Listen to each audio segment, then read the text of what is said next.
Okay, kiddies. What has black and yellow stripes, wings, a stinger, and 5 toes?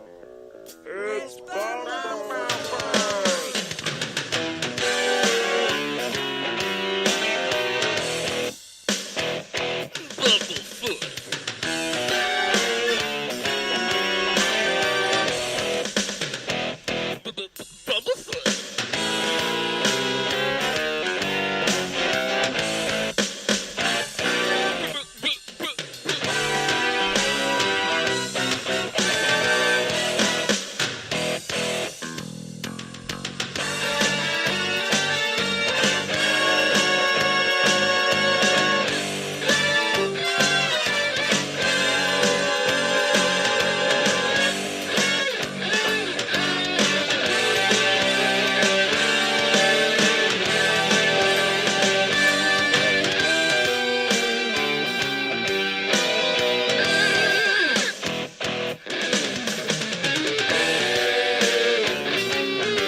Let your experience begin right now.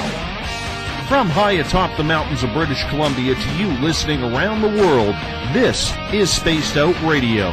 You can follow us on our website, spacedoutradio.com, on Twitter, @SpacedOutRadio. Give our Facebook page a like, Spaced Out Radio Show. You can follow us on Instagram, Dave Scott, SOR, or on our YouTube channel, Spaced Out Radio Show.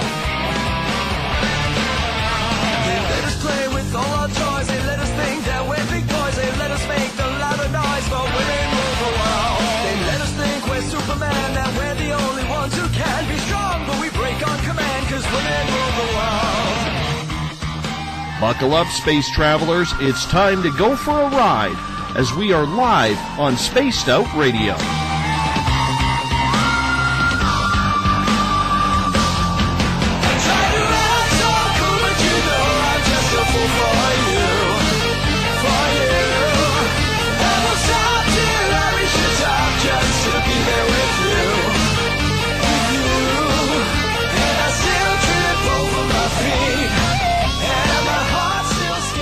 Ignition sequence start. 6, 5, 4, 3, 2, 1.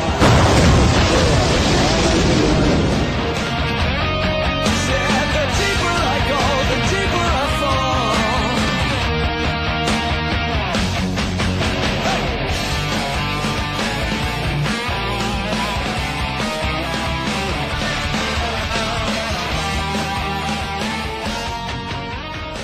Good evening and welcome to Spaced Out Radio tonight. I am your host, Dave Scott, and thank you so much for tuning in and listening to us on spacedoutradio.com and on Spreaker. As once again we come in from the frozen Canadian tundra, battle our way past the wild animals, sidestep Bigfoot, and enter Uncle Jimbo's cabin, stoke up the fire, heat this place up, it's a little nipply out here, and broadcast you live on this Wednesday night, early Thursday morning if you're on the East Coast. Here at SOR, we do this thing for 3 hours a night, 7 days a week. You are listening to your official one-stop shop when it comes to the cryptozoological, supernatural, conspiratorial, ufological, and so much more. Spaced Out Radio's theme music is courtesy of guitar god Ron Bumblefoot THAL. Head to our website, spacedoutradio.com, to check out his new album, Little Brother is Watching. If you're on social media, you can follow us on Twitter, at Spaced Out Radio. Give our Facebook page a like, Spaced Out Radio Show. On Instagram, you can follow me at Dave Scott, SOR. Subscribe to our YouTube channel, Spaced Out Radio Show. And of course, our website is spacedoutradio.com. At this time, we'd love to send a shout out to our fans listening in the Space Out Radio chat room, Paranormal Into the Night, and Paranormal Forum, along with those now listening to us on our first affiliate, SHR Media, and their network. If you're a fan of Space Out Radio, coming soon to our website is the Space Travelers membership, where for only $5 a month you can win prizes, take part in private interviews, get a monthly newsletter, and so much more. Hey, we're going to give you a heck of a lot more than just access to our archives. Tonight's show is brought to you by the Spirit Story Box. The iPhone app is the official ghost hunting app of Spaced Out Radio. Our official newspaper is the New Agora newspaper. PurplePlates.com, helping heal your body, mind, and soul. And Rivulet Reiki and Readings, providing healings in person or at a distance. Finally, for the first time since January, and I say that with a big sigh of relief, we are going to have our resident crypto historian, Rob Morphy from Cryptopia.us on Space Out Radio tonight. I'm excited about this because this is one of the shows I really get up for. I really look forward to it. And doing this one on a monthly basis with Rob, the stories that he has investigated are absolutely incredible. Rob deals with the classics of the crypto world. It's not about Bigfoot. It's not about aliens. It's not about sea monsters here, like most crypto experts are investigating. Not that that's bad, but Rob prefers the more obtuse and strange sightings that happen around the world, namely in North America. And during his research, he digs in deep, talking to eyewitnesses or studying recorded testimony from people who were there. His field of study also makes for certain that he's dealing with legit information, which means vetting every story as much as possible to make sure the eyewitnesses aren't just telling him a bunch of tall tales. Rob's website, once again, is Cryptopia.us for all of the updates and research. Hey, they even post all of our recorded shows together on there, which I find pretty darn cool. Let's bring Rob in now on to Space Out Radio. Rob, it's been a while, but I'm so glad to have you back. It feels like a homecoming, Dave. I'm glad to be here. You know what? I do have to say, the last couple of months, 2 months ago, your mom was going through some medical issues, so you had to skip out on that one. And then we were looking forward to doing March together, but then you came down with that ugly flu that everybody has. It takes forever to get a hold of. So it's been a heck of a long time since we've actually had you on the air, and this is your first time listening on Spreaker, which is kind of cool. I'm excited. I'm excited not only just to have this conversation and to be back and enjoy the conversations we have, but yes, this whole new format, the whole new sound. I'm very, very excited about the whole process. You know what? It's something that I'm really excited about, too. And as of this week, which I just disclosed to you a little bit earlier when we chatted before the show, that we are going to 3 hours now as of this week. And the first 2 shows I absolutely loved. On Monday night, I didn't even want to get off the air. I actually called for overtime, and everybody was like, yeah, we got overtime. So that was kind of cool. But, tonight, just so our audience knows, Rob, in the first 4 segments, is going to break down a different character that he is investigating right now in regards to the crypto world. But he's also decided at the end, in hour number 3, he's going to stick around to take your cryptid phone calls if you want to ask him anything. So that's in hour number 3. We're going to open up the phones to you, the audience members, and we'll give you out that number later on in the show. Thanks for doing that, because we've never really taken phone calls, you and I.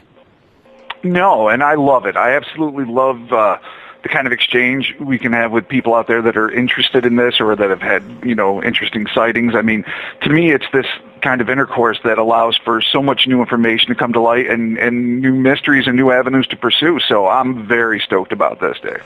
Yeah, me too. What have you been up to lately? What have you been investigating before we get into our characters here for the night? Well, there's a couple of interesting sea serpent, for lack of a better term, sea monster, I guess would be more specific, things coming from the British Isles, which has always been a haven. Obviously, it's an island, and in Great Britain itself, it's surrounded, as all islands are, by the ocean. And so there's always been, sailor stories and stuff, but there's actually things that have been filmed coming into harbors, so that's kind of interesting. I've also been working on I'm not sure how big this project's going to be. It might turn out to be pretty good, but a correlation between crypto movies and real-life cryptid reports, which is part of, the pop culture purview that I like to incorporate, because as much as I love the monsters, I love to see how it's not only adopted by the culture of the time, but how it adapts to it and how it in some ways influences it, because in so many ways it's kind of like the Jungian theories about, Carl Jung's theories about UFOs being part of this cosmic consciousness. In a lot of ways, paranormal events not only reflect what's going on, and I don't mean necessarily in that they're not really happening, but that they build on each other. So lately I've been kind of working on this massive project, and we're going to see what it's going to turn into, possibly a book. I'm not sure exactly where it's going to go yet, but that deals with a lot of these cryptozoological phenomenon throughout basically the latter half of the 20th century and into the 21st century, and then how these phenomenons are reflected in pop culture and how pop culture reflects back on it. And it's a pretty fascinating and epic piece of work. So with all the other stuff that life throws at you, that's been one of the main projects I've been busy with lately. Wow, how did you get in touch with that? Because that's a big step up from just doing your own investigations and reporting. I think part of it is just the simple fascination. I mean, one of the things that got me into cryptozoology when I was young, particularly, and other paranormal fields, as I'm sure I've mentioned on the show before, is the old In Search Of program, which was hosted by, the late, great Leonard Nimoy, and it introduced each week another paranormal phenomenon, be it the Amityville haunting or the Loch Ness Monster or any number of things. And I was pre-K. I mean, I was maybe 3 or 4 when I first got exposed to this show, and it instantly just gave me kind of that thrilling adrenaline rush of fear that always comes with dealing with the unknown, but also this huge amount of intrigue, which was thankfully fostered, by my mom, who also had an open mind about these things, and she'd get me like the books from the library and the rest. So I've always had an idea of how these things are reflected in the public, be it through television documentaries, and of course there's the classic Legend of Boggy Creek, which is probably the thing that most got me interested in, particularly the folk monster in Arkansas, which is a very specific blend of southern Midwest U.S. sort of violent type Bigfoot, but also the Bigfoot mythology in general. So for me, there's always been a huge tie-in between the real-life phenomenon, the biological aspects of all of these creatures, and the pop culture phenomenon, particularly in terms of cinema and television appearances. You know, even including getting excited every time the $6 Million Man had a Sasquatch cameo, you know? So I kind of love the way it balances together, and this has always been a fascination for me. Well, one of the things that I've noticed is the crypto world is expanding so rapidly. Never mind the television shows that are a little bit hokey, in my opinion, even though I think it's quality researchers doing the work out there. But going from what you were doing as an investigator and trying to turn that into documentaries and films on a more serious level, do you have a say in what happens for creative control if you end up doing this project? Well, it entirely depends. I mean, I have been on the producing side of things of some shows that have gone forward, mostly that have gotten caught in, you know, the hell of turnaround, as they say. But sometimes you just serve as a researcher, which I have for many different shows where I've either contributed artwork, research, or just basic ideas on or different, you know, witnesses to approach and avenues to pursue. And in that, you're just basically a hired gun. You're there to kind of, you know, slinging it around a little, you know, make sure the rancher, you know, goes the way they're supposed to go and move on. And in other projects, bigger projects that you kind of are there from its inception, sort of like this, which you know I'm the genesis of, you definitely wield more control because at this point you can veto whatever you want to do. And I have actually canceled projects that were pretty big at the time just because I didn't feel like it was going the way I wanted it to go. And while that's not the most financially lucrative decision, it's also one of integrity. So yeah, you can control a lot of the aspects if you're the one starting it, but you have to be willing to face the consequences too, which is why so many compromises are made. But so far, for me, you know, and I'll touch a little wood here, integrity is won out. Mm-hmm. We are talking with our crypto historian, Rob Morphy, tonight on Spaced Out Radio. Make that Cryptopia.us is his website. Rob makes an appearance on this show the third Wednesday of every month here on Spaced Out Radio. And every month we're going to talk about some different creatures. But before we do, Rob, I want to get your opinion quickly because you mentioned that you were following a couple of sea monster reports over in the British Isles. Earlier this week, it was actually announced that some researchers on Loch Ness found a fake Nessie statue or floating in the water. I don't want to say statue because it would sink, but like a piece of like a movie set or something along those lines depicting Nessie on that.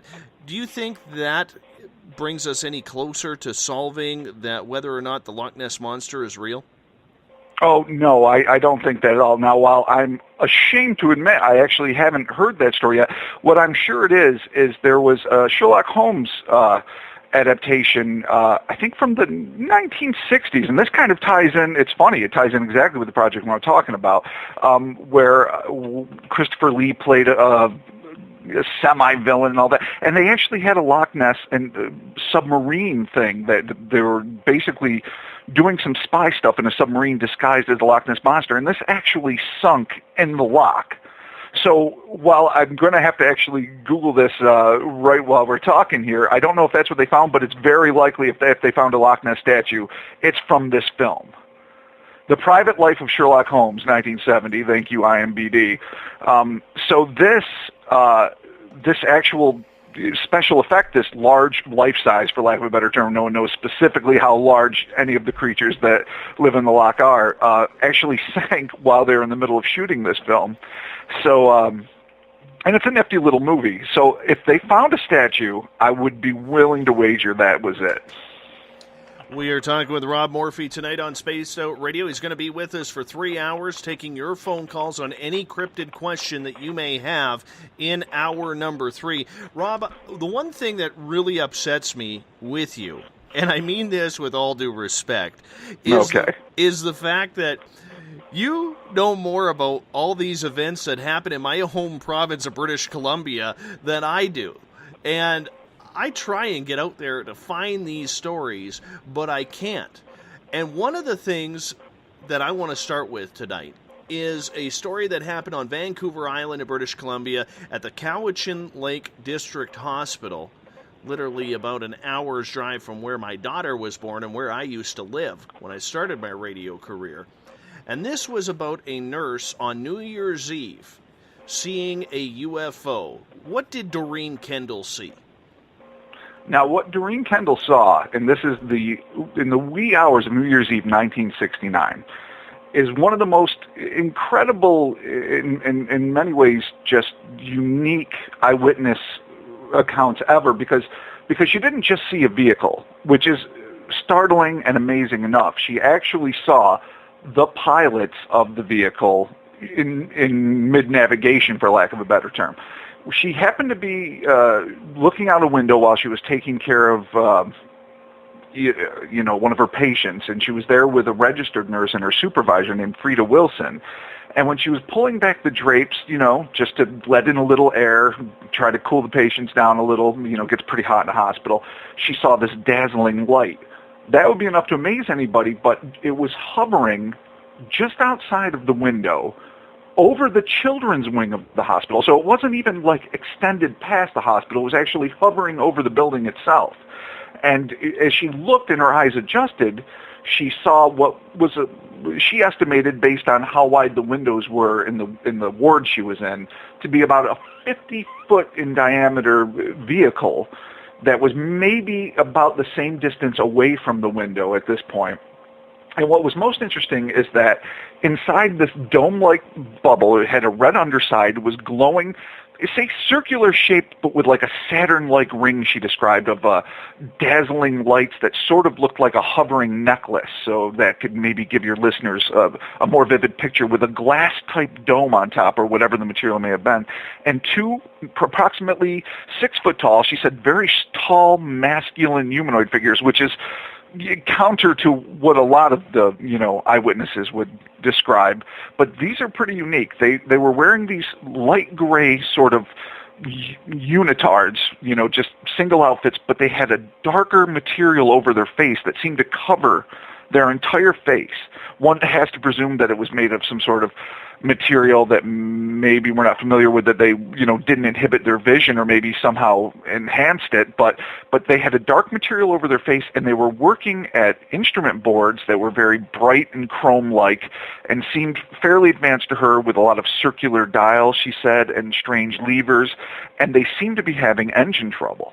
And she thought that they were maybe trying to land on the hospital to figure out what was wrong.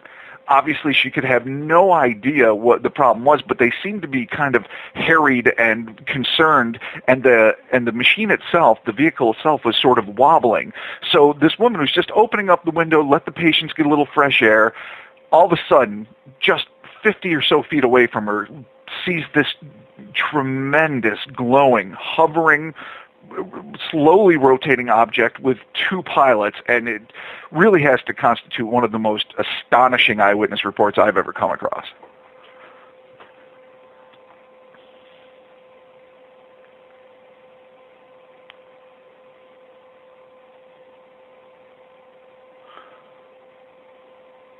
You there, Dave? Yeah, I am.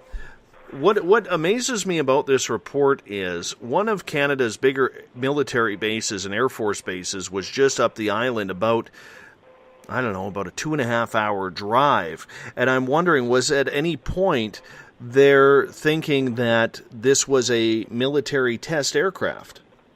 Now, according to Kendall and Wilson, and there was a couple other nurses that came. Wilson came... she was behind a partition curtain, how they give the patients privacy. So she came just as this vehicle was starting to move away. Now, she saw the vehicle clearly and saw that it was not anything that you would really find flying in the skies today, much less, in 1970 or 1969. But she didn't see the pilots, but she saw this vehicle. And then two other nurses came in time to see it finally fly away into the horizon. None of them suggested that they thought it was of human origin. Not that they necessarily stated that they were definitive that it was extraterrestrial, but none of them thought that it was military technology. And that's understandable, because this doesn't seem to correspond with anything that any military, in any developed country has been working on.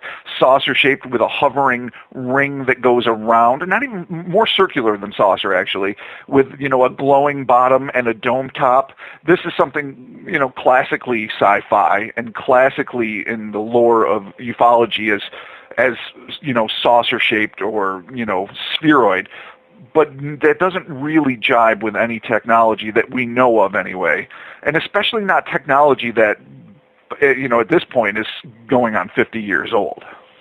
How long did she actually get to see this? As often as in these cases, it probably only lasted 4 minutes, maybe longer than usual, because she got to watch this thing struggle. And she actually, says, and this is a point I should have, illuminated more on earlier, that one of the humanoid creatures seemed to be in a sitting position and looked up and seemed to notice her because he tapped the other one that was standing, and they were more frantic in their efforts to get away at this point, which seems to be a very common thing in humanoid sightings, and particularly because there are more than you probably think in terms of sightings in a craft. Not a lot. The sighting in the style of sighting is still very unique, but there's enough that seem to indicate that one of the first reactions of these UFO nauts or pilots or however you want to refer to them is to at first be surprised that they're being seen at all, which would seem to indicate that they are usually camouflaged or that there's some sort of technology that would, cover them in this situation that for some reason isn't working in these cases. And secondly, to get out of Dodge as fast as possible. So this sighting, it could have gone anywhere from maybe a minute and a half to 4 minutes. But like any other situation like this, when you're experiencing it, it's so unique and so astonishing that you feel every moment as if it lasts a very long time. And we've all been in situations like that. I know you have, and I can only imagine. I know from my point of view that every moment just slows to seconds feel like minutes, and you just get absorbed in that. And so it was a fairly brief encounter, but she noticed an astonishing amount of details. Did these extraterrestrials actually make eye contact with Mrs. Kendall? She suggested that the one that seemed to be in the sitting position made direct contact with her. Now, there is no direct eye contact because they had this dark material covering their faces. So, she didn't actually see eyes, but she very distinctly felt that it noticed her and then was reacting to her when it brought the other humanoid's attention to the fact that she was looking, and then this thing, masculine figure, this man, or I guess for lack of a better term, also turned and its head towards Nurse Kendall. And at that moment, they became much more pronounced in their efforts to fix whatever was wrong with the craft and get away, and then they did. Did she report this to her superiors, or was this something back in the day that you would just keep quite quiet about? Funnily enough, there's a lot of time. I'm going to digress here for a brief moment. I know you've talked to plenty of people that have seen some very unusual and at times harrowing things, and I know I have, even though it's mostly in the cryptozoological realm. And I can tell you one thing, a lot of people that will come forward privately, that will speak under conditions of anonymity, are understandably very, very reticent to come forward because there's reputation that can be put on the line. There's a lot of ridicule and derision that can be heaped upon people, even normal, straight-laced, run-of-the-mill, hardworking folk that just have no reason to be mocked. As soon as you step off the reservation, as it were, there's tons of people that just want to jump on you and make you the object of ridicule. That having been said, I understand why a lot of people don't come forward, but Nurse Kendall wasn't one of them. And that's for two reasons. One, I think she was just confident enough in what she saw and thrilled. She talked about how excited she was, how she wished she had had a chance to talk to them, how she would love to have been offered a chance to go for a ride, and that how she had this kind of sense of calm that came over her when she saw the thing that lasted for days afterward. So she was comfortable with it, but more to the point, her supervisor actually was a witness to this. And 2 other nurses that came in were a witness to the vehicle as well. And a handful of other nurses came in after that. Of course, a hubbub quickly started, and they unfortunately missed the event. But we're dealing with 4 people, including Nurse Kendall, that actually saw it. So I don't think she would have had any choice. I think she would have been willing to tell her story based on all of the testimony I've read from her. But at this point, she didn't need to come forward because her boss was actually one of the eyewitnesses. We are talking with crypto historian Rob Morphy tonight on Spaced Out Radio. Crypto stories from the past. That's why we love having him on the air. Rob, I'm going to get you to hold on for a couple of minutes. We're going to step out for our first break of the night. When we come back, we're going to talk more about this weird ET experience from a hospital on Vancouver Island, British Columbia here, not far from me. Well, about 7 hours drive and a ferry ride, but that's pretty close indeed. Rob, you sit tight. Listeners, you sit tight. We're going to step out for just a couple of moments. I'm your host, Dave Scott. You're listening to Spaced Out Radio, and we'll be right back. Would you like to become one of our space travelers? All you have to do is click on the Space Travelers icon at spacedoutradio.com. For only $5 a month, you can get access to some great prizes, as well as private monthly shows, newsletters, and a members-only section on our website. Become a space traveler today. Hi there. This is your medium, Joanna, from Spaced Out Weekend, 2 Mediums and a Large. I would love it if you would come and join us with host James Tyson every other Sunday on Spaced Out Weekend. Together, we will take your calls and your questions live. Our goal is to provide you with a positive outlook on deep questions that you may have.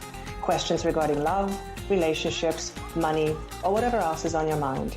Come and check us out at spacedoutradio.com. Every Saturday and Sunday night, as Dave Scott wanders aimlessly in the wilderness, you can come hang out with me, James Tyson, in Spaced Out Weekend. Starting at 9 p.m. Pacific, midnight Eastern, I'll take you along as we talk with some of the best experts in their fields. SpacedOutRadio.com is the place to find us. So sit down, relax, put your feet up. Enjoy the topics like the paranormal, supernatural, intuitiveness, and so much more. Hope to see you there. Hi there, this is Elizabeth Anglin, and on the last Monday of every month, I join Dave Scott for Spaced Out Radio's Cosmic Passport. We delve into everything from extraterrestrial contact to animal communication. It's a lot of fun, and every month it's something different and exciting. I would love it if you would join us. You can hear and learn from my experiences, and I'd like to know about yours as well. Cosmic Passport on spacedoutradio.com. Hey everybody, this is Patrick Webster Small, and I'm here to bring you the Webster Phenomena every Saturday night, live at 8 p.m. Pacific, 11 p.m. Eastern. If you're looking for aliens and extraterrestrials, well, we've got them. Big and tall, short and small. You're bound to find what you're looking for, so join me on the Webster Phenomena right here on Spaced Out Radio.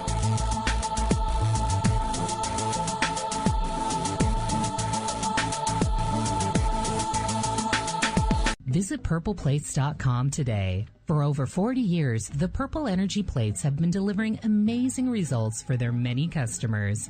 Inspired by the great genius Nikola Tesla, the harmony, healing, and energetic effects of the plates have proven over and over to be beneficial and often miraculous to thousands of customers. With their money-back guarantee and the many benefits, how can you afford not to get one? Check their site for daily specials and choose from their many energy products. You won't be sorry. Visit them today at purpleplates.com for mind, body, and spirit, and expect a miracle. Have you ever wondered about those weird and strange creatures people have reported throughout history? Do you wonder if those stories are real? Me too, and that's why I started Cryptopia.us. Hey, this is Rob Morphy, crypto historian. Join me once a month on Spaced Out Radio with Dave Scott, where we will get into the odd and bizarre reports, from the Dover Demon to hairy hominids and everything in between. I will break down what people like you and me are seeing at spacedoutradio.com. Would you like to advertise on Spaced Out Radio? Getting your message out to Spaced Out Radio's listeners will benefit you. Our listeners are loyal, intelligent, and supportive, and they support those who support this broadcast. For pricing and information, you could go to spacedoutradio.com to find the pricing guide that suits your needs, with many options to choose from. Advertise with Spaced Out Radio today by contacting us at info@spacedoutradio.com.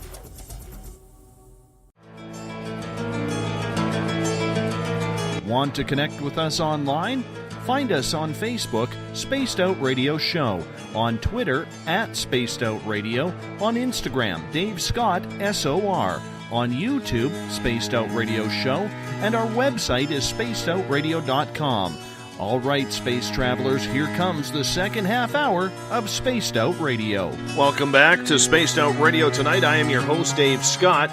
Tomorrow night on the show, we're going on to a topic that we've never discussed on this program, but I've always wanted to. Olaf Phillips will be our guest. We're going to talk about the secret space program. Where have we really traveled? Do we have a base on Mars? Do we have a base on the moon? Where else have we traveled? It's going to be an interesting show indeed. Tomorrow night on the mighty SOR. Hey, if you want to follow us on Twitter, you can do so at Spaced Out Radio. Give our Facebook page a like, Spaced Out Radio Show. On Instagram, we can be followed at Dave Scott, SOR. Also, on YouTube. That's where our archives are, is Spaced Out Radio Show.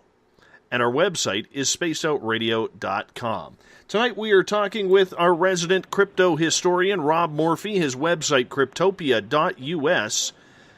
And one of the things we're going to talk about right now, before we get back into this mysterious Vancouver Island sighting of a UFO from a hospital, I hope you all, if you dabble in the hippie lettuce, had a great 420 today. Old Davy here does not dabble. Like the smell, but don't dabble. But I hope you had a peaceful hoot and hit and bong, whatever you are on tonight. I hope you had a good one. 1 year ago tonight, and I mentioned it in a little bit of a tease last night in the show, I was talking with a gentleman named Harvey Kraft. And we were talking about Buddha, of all topics. And I'm going to rewind here. And Rob, I know you're in here too, so I'd love to get your comments on this. 3 days previous to this happening, I had kind of stared up at the stars one day and said, hey guys, haven't seen or heard from you guys in a while. Where you been hiding? I'd like to see something again. Well, I didn't expect it to happen during Spaced Out Radio. So what happened was, I did the introduction to the show. I followed it up with introducing Harvey. You guys hear the show, you know what I do to introduce the guest. And in my old house, I converted a bedroom that was upstairs. We lived in a rancher-type house. And I converted one of the bedrooms at the front of the house to our studio. And I was facing a wall, and right to my left, at about 3 feet away, was the window to the bedroom / studio. And I saw something move out the window.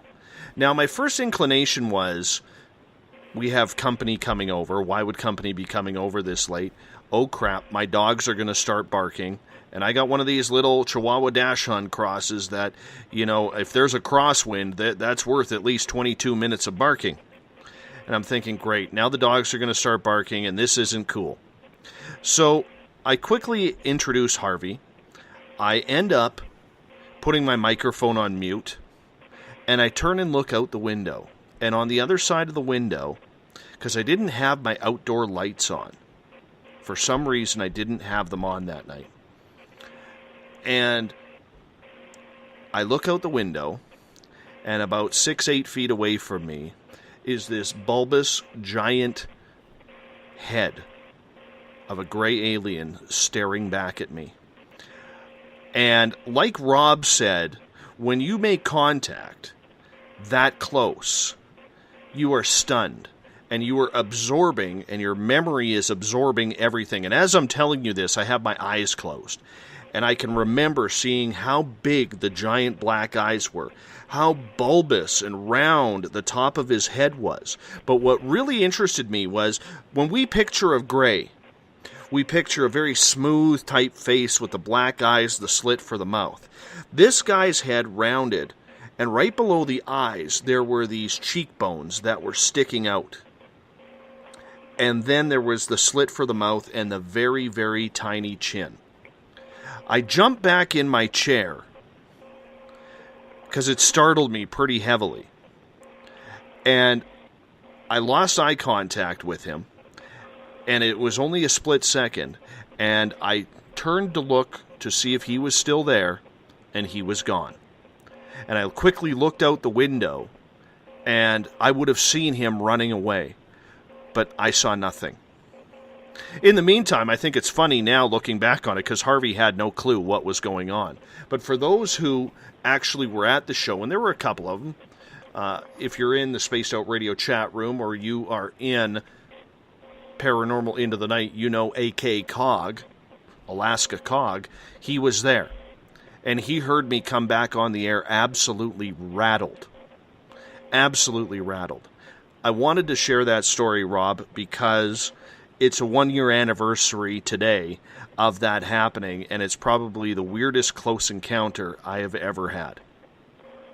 It is an absolutely astonishing and, in many ways, terrifying tale, because when you don't expect something like this, and you are in your home and in a safe place, and you have to be confronted with the unknown in such a visceral and direct way, I mean, that I can only imagine what kind of an impact that must have had, not only on the remainder of that program, but just on your life in general. Well, you know what happened, Rob, was as Harvey, who has no clue what is going on, is talking about who and what Buddha is, and thank goodness he was long-winded, I actually hopped on my cell phone, and Mrs. Spaced Out Radio was in bed. And I said, get in here quick, alien at the window. And all of a sudden I hear her feet coming down the hallway, you know, and she opens up the door really quietly because she thinks I'm on the air. And I'm like, don't worry, I'm on mute. She goes, what happened? And she's an empath, and she's a Reiki master. And so she put her hands up to the window, and her hands started burning hot. She goes, feel my hands. And her hands were red hot. It was the weirdest thing.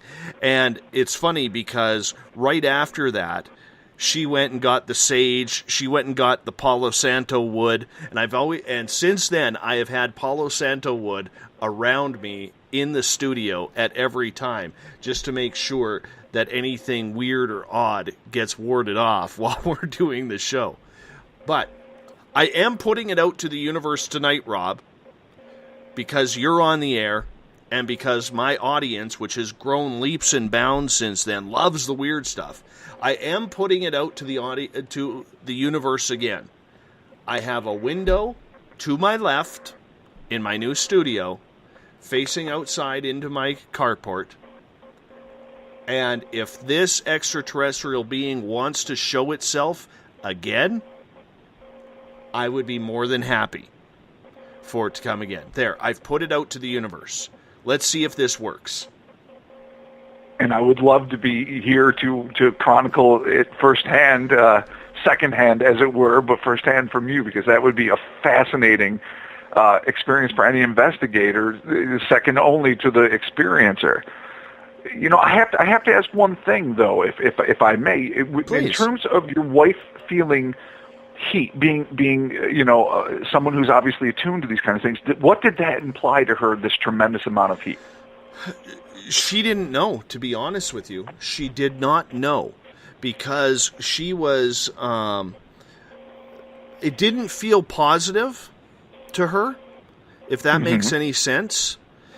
And that's why she immediately started burning the Palo Santo wood. That's why she ended up really saging the house. Like, she literally went right around the house with the Palo Santo wood into our basement area where our daughter's bedrooms were, and started doing absolutely everything to make sure that this thing didn't come in.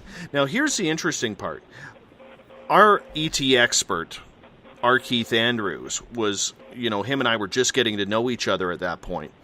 And I called him up after the show, and I said, Keith, we need to talk. I had an ET at the at the window.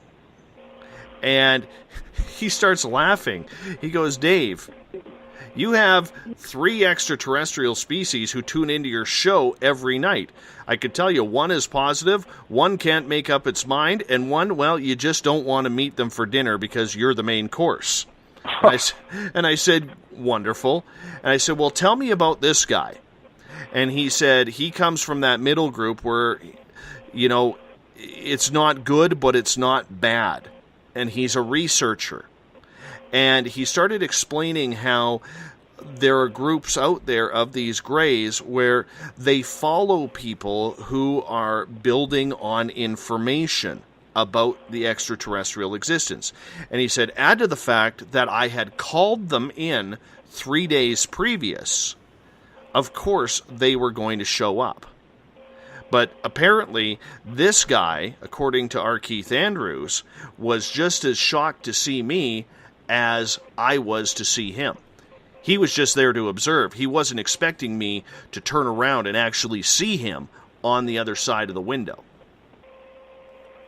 Well, that seems to almost tie in with what we were talking about just a little bit ago in the last segment with Nurse Kendall sighting in Cowichan, where she seemed to think that when the extraterrestrials, or whatever they may have been, noticed her presence, they were more shocked than anything else. And I find this again and again in the extraterrestrial eyewitness lore that I read, and then the actual eyewitnesses that I interview, that when they do make eye contact, more often than not, the response from the visitor is one of surprise, which has always made me wonder, you know, are they ordinarily camouflaged? Are we constantly kind of like a shadow biosphere surrounded by things that we simply then aren't perceptible to us because they're in a different wavelength or have some sort of high technological camouflage, or even for reasons that we couldn't possibly fathom, and that when for some reason they are visible to us, that it's just as shocking to them as it is to us.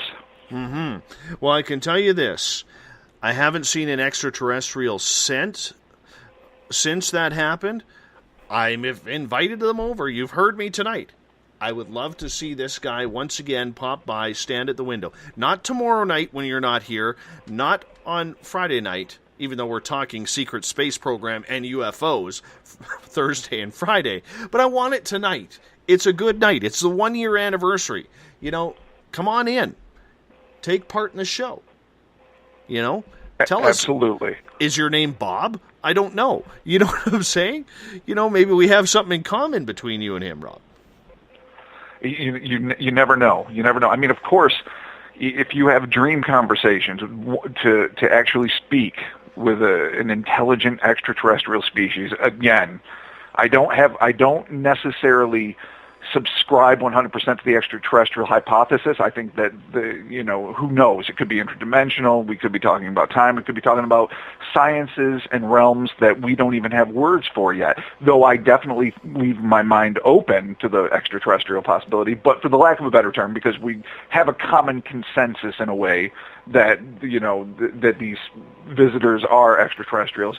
I would love to speak to let's call it an alternative intelligence, and pick its proverbial brain. I mean, as an investigator, that would be like the Holy Grail, landing in the lap of an archaeologist. It would be one of the most exciting and just you can't even wrap your head around the joy and the information exchange that would happen. And some people seem to have been lucky enough to have had it happen, but for many that even are allowed to have an exchange, it seems like it just adds layers to the mysteries, and it becomes more obscuring than illuminating.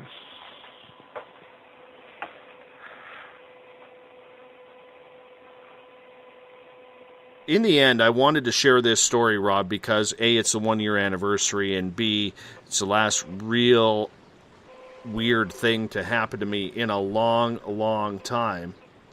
And one of the things that I'm interested in is getting to the topic of the Charles Mills Lake as we get back on to you. What happened in 1959?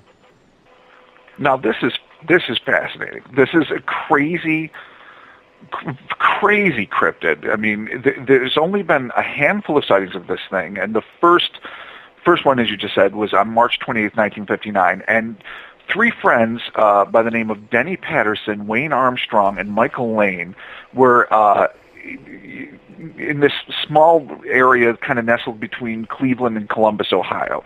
And they're at a reservoir that's called Charles Mill Lake Reservoir, or Charles Mill Lake, colloquially.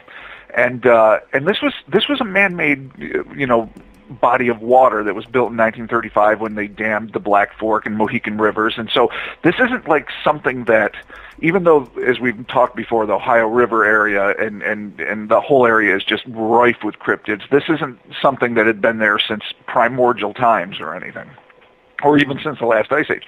But these, teenagers basically were near this area called Ruggles Road, and kind of by a swampy area of Charles Mill Lake, and they saw something rise out of the water. Now, this is one of those great horror film moments, again, kind of tying in with what I love. When I hear these stories, this is what makes me excited, because it's kind of part campfire story, part eyewitness account, part bad late-night movie, which is, of course, my favorite kind of movie. And so what they saw bubbling out of the water was what turned out to be a 7-foot-tall, domed head, sort of shaped like a cucumber, I guess, for lack of a better term, armless creature that just sort of emerged from the water and waddled onto the shore with large, just colossally webbed feet. And what they noticed most distinctly was that it had what seemed to be self-luminescent green eyes. Now, when they say it was self-luminescent, one has to make the assumption, because this account is a little bit sparse. If it was hit with a flashlight, we all know that animal eyes give off reflection, and sometimes they're very iridescent and multicolored and beautiful and frightening if you don't know what you're looking at. But when they say it's self-luminescent, it implies to me that they might not have had, a flashlight or something like that, and that it seemed to be literally glowing. Needless to say, this crazy combination of like Swamp Thing and Sigmund the Sea Monster, if you're familiar with the old Sid and Marty Krofft children's show from the 70s, scared the hell out of these guys, and they got out of Dodge. They went and immediately got the authorities, which to me, when people hear the word teenagers, I know I digress a lot, but bless you for indulging me. When people think teenagers in terms of these kinds of sightings, their first thought is hoax, boredom, high, though high probably would not really have been much of an option in 1959 in the middle of Ohio, or drunk or whatever, and that they were just doing something for a ruse. What adds legitimacy to these reports always to me is, did the story filter out maybe a week or two later through, the rumor mill? And I'm not saying that it delegitimizes it, but sometimes you get a little more skeptical. These kids went right to the police.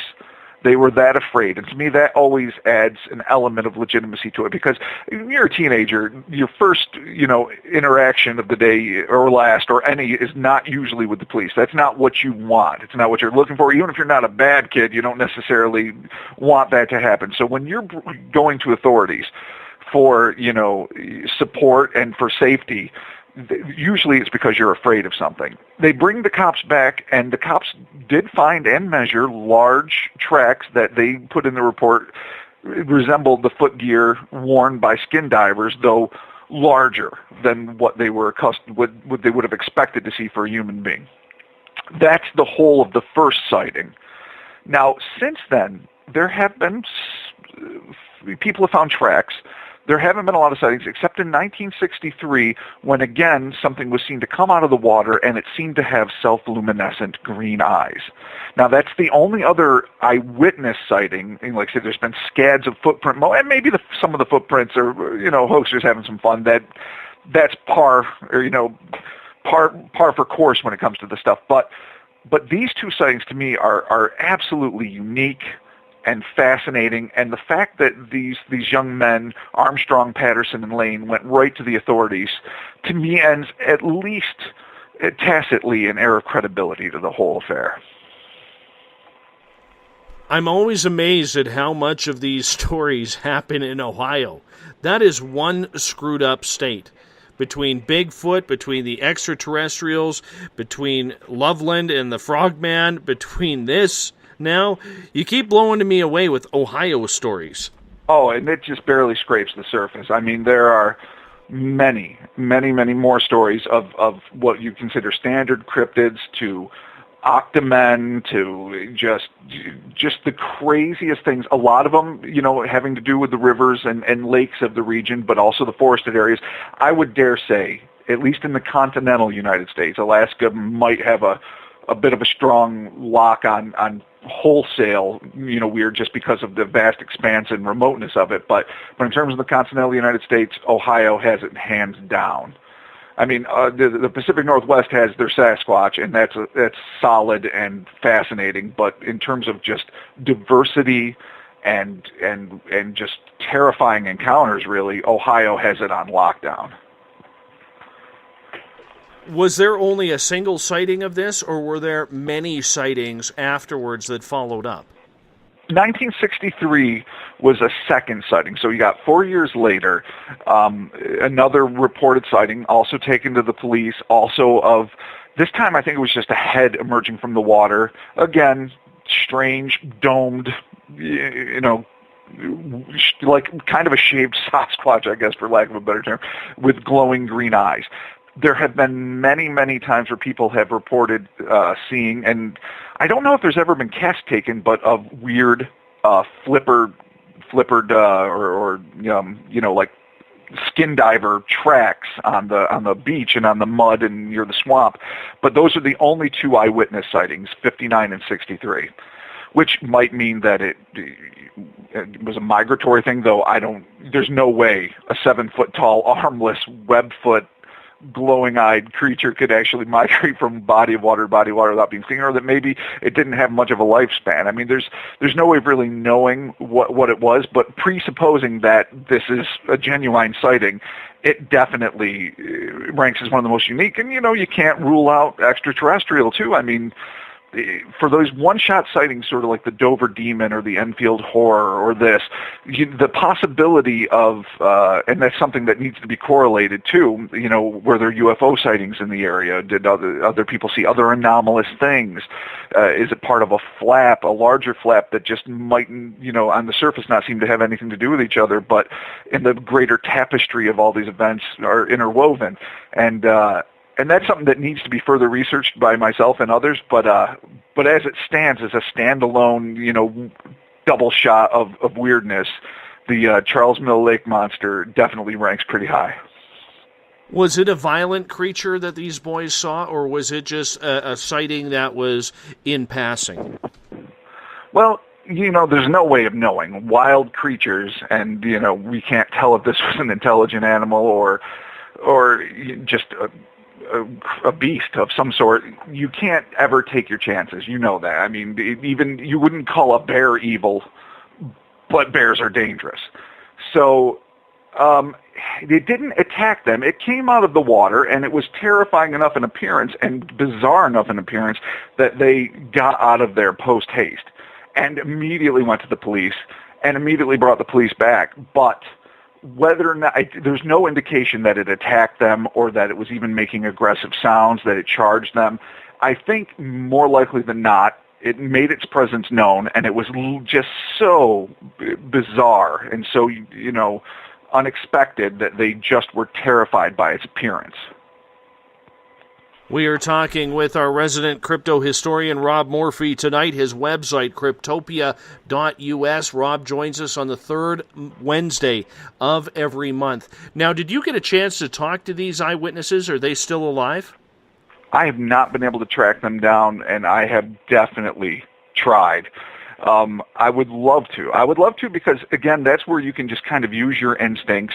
And I'm not saying that I could have like one or two conversations with these gentlemen and then instantly know with my, impeccable instinct of cryptozoology that, that it's true or not. But it's a good way to get a feel for it. This is more one of those stories that has literally been floating around in the lore for decades, obviously, and Lauren Coleman wrote about it in one of his books, and other people, and you get the snippets, so you accumulate this information, and then you go to the newspaper reports that came out, in the area, and that gives you usually a little more information because, Brad Steiger, help me out. I know he was a guest of yours recently. He wrote Brad a lot of Steiger phenomenal. last night, yes. Brad Steiger, one of my favorites. I mean, just even if I'm incapable of pronouncing his name, and I apologize, I've always loved his compilation books since I was a kid, and I read through them rapidly until they fell apart. These books tend to just give you the zeitgeist of these things, and that's what their purpose is, just to give you a taste of them and then to send you out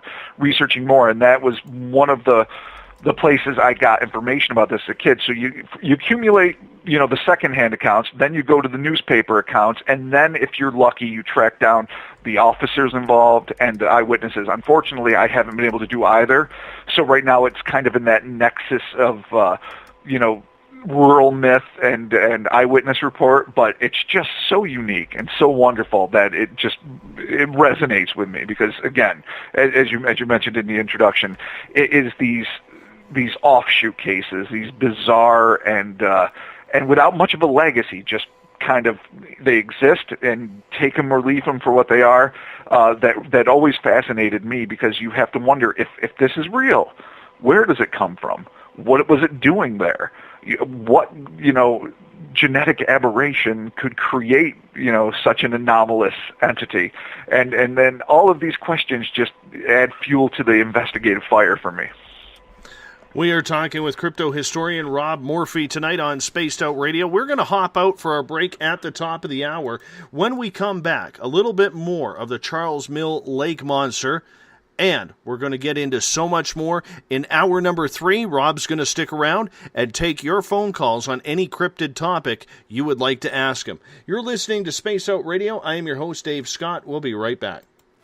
Is the 24-hour world starting to wear you down? Let me from Rivulet Reiki and Ratings lend you a hand.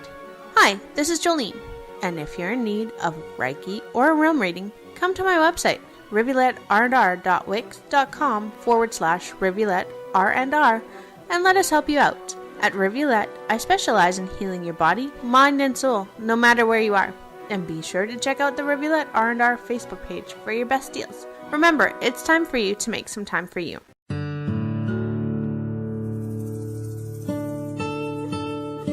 Greetings and salutations, space travelers, from the Chronicles of the Unknown team. What is Chronicles of the Unknown? I keep hearing about this thing. It's a new paranormal reality TV show based right here in beautiful British Columbia, Canada. Follow our team as we uncover claims of activity on the Caribou Gold Rush Trail. You can also follow us here every third Monday, where 2 members of our team will be available to answer your questions. We'll give you some equipment updates and some of our experiences on the road, right here on Spaced Out Radio on the Spreaker.com network.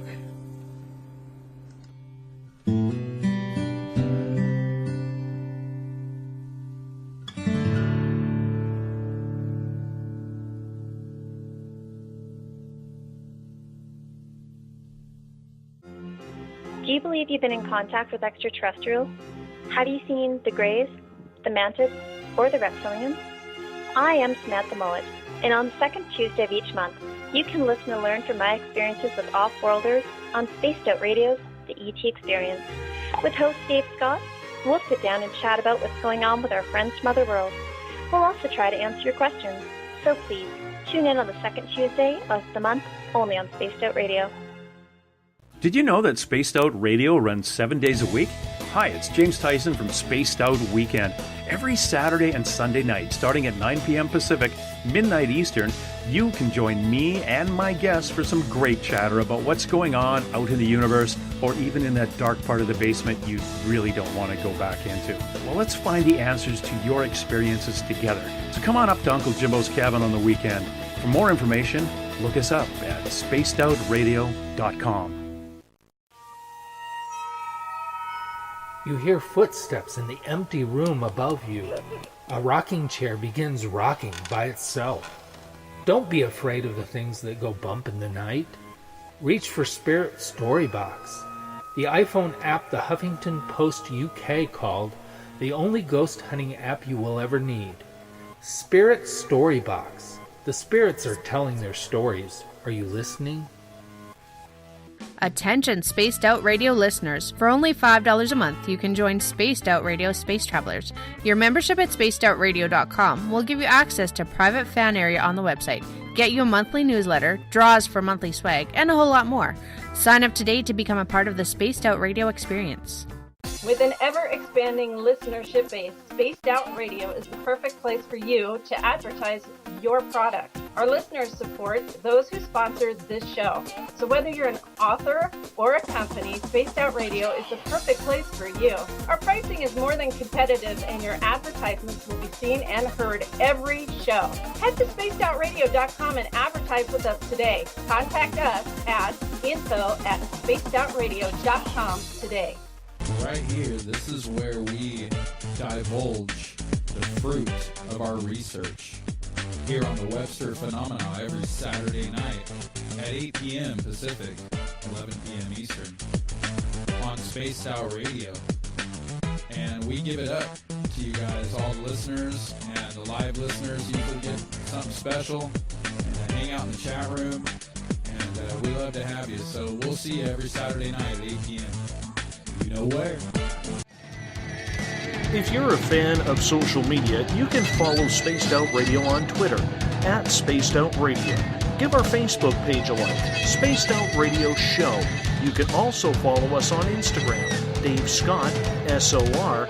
Our YouTube channel, where our archives are stored, is Spaced Out Radio Show. And of course, our website is spacedoutradio.com.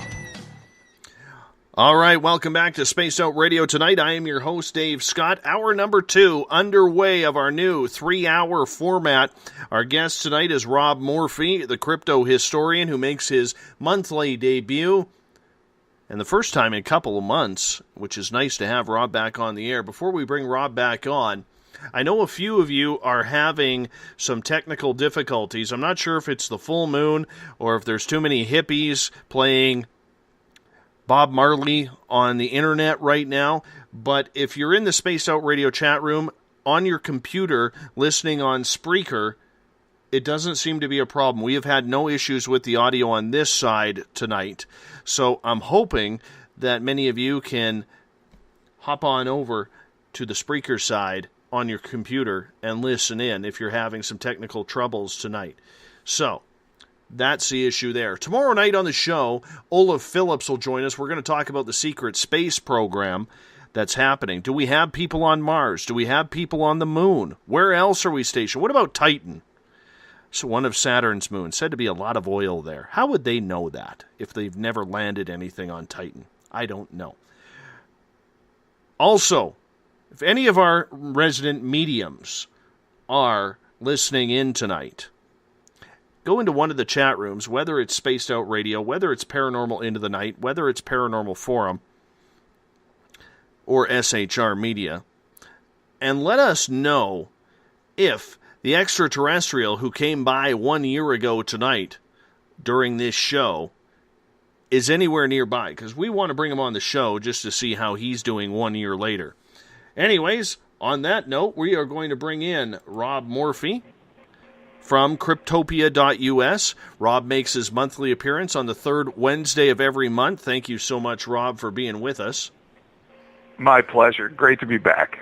Oh, for sure. It's always great to have you, my friend. Always great to have you. Unfortunately, there's a few people out there who are having some problems. I guess it's with the app to listen to the show, or maybe on their notepad or their tablet. I don't know what is going on, but maybe it's the full moon, maybe it's the 420 that's going on. I don't know. But there's a lot of people out there listening right now not having any issues whatsoever with their audio, so we're going to continue on right now. Right before the break, we were talking about the Charles Mill Lake Monster, Rob. Now, one of the questions that I do have, because this humanoid-type creature that was looking awfully scary, like the creature of the Black Lagoon, coming out of Charles Lake, how do we know that it was an absolute cryptid creature and maybe not a bunch of teenagers or young adults having some fun, putting on a mask and maybe a an underwater tank so they can breathe, a breathing apparatus of some sort coming out of the lake to scare these youngsters walking by? Well, there is no real way to know for sure. I think one of the indicators that it is not the case is that people that perpetrate hoaxes, will love to claim credit. And yes, I've heard rumors, that people are like, oh, this has to be just somebody in the suit. But you can't rule this out completely. But I would think that they would know the difference between scuba gear and a 7-foot-tall, glowing-eyed creature. If somebody went to these lengths to perpetrate this hoax, and I'm not saying it's beyond the realm of possibility, then they really had access to some pretty good technology, a pretty large disposable income, and have gone to great lengths not to celebrate their achievement. Mm-hmm. No, I understand that, Rob, and I get that. But, I mean, there is the possibility, though, right? Have you eliminated that possibility? No. And, you almost can never. I mean, even the famed Patterson-Gimlin footage, which we've discussed a few times in our past episodes together, you can't 100% eliminate the possibility of a hoax. You can mitigate it by looking at the evidence that's in the film, evidence from the eyewitness descriptions, other things. And certainly people have claimed it was a hoax that they perpetrated. More than a few people have come forward because that's its own form of celebrity. But to me, you have to just sort of weigh it out. Now, this is a different thing altogether, where the Patterson-Gimlin footage is almost unimpeachable, in my opinion. This is a strange eyewitness, experience that has no film or still photographs to back it up. It's a unique thing, and the only thing I can suggest is that while I would suggest that the kids themselves weren't perpetrating a hoax, as evidenced by the fact that they went and got the authorities and seemed pretty sincere in their descriptions, if someone's going to just try to hoax, first off, they have to know they're going to be there. They have to set this up well in advance. They have to have a suit that, well, maybe not top-notch Hollywood qualities, at least something Roger Corman would have used at the time. It's got to emerge from the water in just the right way, with the eyes lit up by some sort of electronic mechanism, and it's going to be operated by a large guy, I guess maybe with a suit attached to the top of his head that it doesn't have the use of his arms. It all seems extremely inconvenient. And if it was a hoax, you would think that they would want to rub the noses of the victims into it almost immediately. So you can't guarantee it's not a hoax. I won't even begin to suggest that I'm 100% sure it's real. What I will say is that there's a lot of things that would seem to indicate that a hoax, it would be more likely to be, even a gross misidentification would be almost out of the realm of possibility with its distinct description. But I'm going to err on the side of not being a hoax. Let me ask you this then, because you mentioned the Patterson-Gimlin film, and my argument to that in regards to people who say, well, it looks like a hoax, we've never had a clearer Sasquatch video than that, and it's going back now 50 years. But the one thing that I always say to people who I discuss that film with, if that was a suit that was made back in the 60s for a hoax film, and if you see my fingers, I'm actually using quotation marks around hoax. Right. Yeah, there we go, much like Foxy Lady from Wayne's World. Anyways, the one thing that I noticed about that film that really stands out to me and makes me believe that it is 100% authentic is back then, knowing the way people were, you're not going to take the time to sew a pair of breasts on that outfit. I agree. I mean, that would be a labor-intensive, almost distracting addition that would not at all be necessary during the time frame that film was taken. I mean, just the fact that it was shot on 16 millimeter at some distance, there was no way, they could have predicted the kind of technology that would come during the later half of the 20th century and the 21st century to further illuminate the image. All of which, by the way, has only lent credence to the fact that it's an authentic piece of footage of a genuine biological entity. But why would you have sewn large pendulous breasts that you might see on a mountain gorilla or, some other large mammal. It would just seem foolish to go through that extra time, expense, and effort for something that would almost make it seem more ridiculous. The fact that it wasn't noticed for so many years, also lends sort of a credibility to it. Yeah, I agree. That's one of many things that indicates to me that is some authentic footage.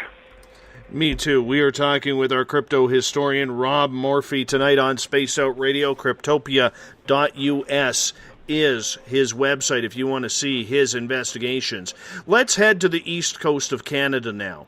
In 1976, there was a weird sighting near Cape Sable Island off the coast of Nova Scotia. There's a lot of whales that run up and down the coast there, but this was definitely different. Oh, absolutely.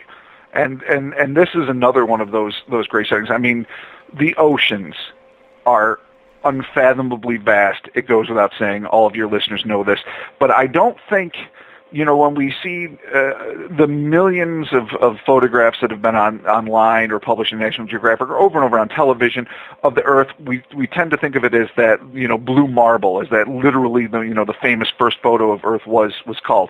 And it shrinks it for us. I mean, for the first time, humanity got to see itself. It basically got a selfie of its entire, home world.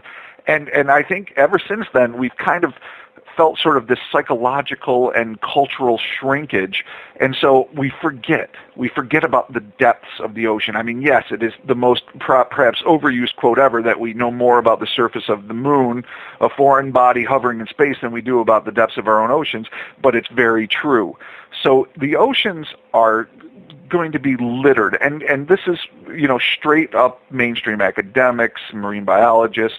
Nobody would deny that there are literally millions of species, some fairly large, some probably certainly microscopic, and everywhere in between, that have yet to be discovered in the ocean. Now, this case, getting back to the July 5th, 1976 sighting off of Cape Sable Island, is a really unique case because, and again, this ties in maybe with the fact that, I saw Jaws at a young age, and just the thought of something large and possibly predatorial in the ocean is always I think it's terrified mankind since the earliest days. I mean, the scope of it and then the creatures that are dredged out of it, from giant squid to great white sharks. So what makes this unique is that it's clearly not an identified species. And it was first printed in July in the Vancouver Sun. But basically what the situation was, on July 5th, 1976, an angler by the name of Eisner Penny was fishing off of Cape Sable Island on his boat when he saw a huge creature diving in the water near his boat. Now, he realized that it wasn't a whale. Like I say, there's lots of whales in this area. And he said this, I'm going to read his quote here. "It kept coming out of the water. By the time it was near my boat, it was a good 14, 15 feet out of the water. As close as I let it, it was coming up to the stern and opened her wide open." Okay, so within hours of this event, he reported it, and people, of course, picked on him and, said it was ridiculous. But 2 days later, another sighting came along, and this is by a man named Keith Ross and his 24-year-old son, Rodney. Now, they were several miles off of, correct me if I'm saying this wrong, Pollock's Ledge? Are you familiar with this region? Sounds correct. Okay. And they saw something in the water. Now, this is what they described, and this is where you get a really kind of creepy thing. First off, this thing started swimming directly towards their boat. They estimated it was about 50 feet long. It was coming through the fog, so at first it was obscured. They weren't sure what it was. Then it came out. They saw the thing's eyes. They described them as round as saucers, bright red looking. You could see the actual veins in the bloodshot eyes. They described it as having two large tusks, at least that's what they called them, that distend from the upper jaw, which would make them more like probably incisors. Let me just break down the rest of it. Its skin seemed to have lumps on it as if it was barnacle covered. Its eyes were not on the side of its head, these disc-shaped eyes, but at the end of snail-like stalks. So they basically had periscope-like eyes that were extended out from its skull and attached, to these two huge orbs at the end, which to me is astonishing, and you have to wonder what it would be adapted for with something like this. So the father and son saw this thing.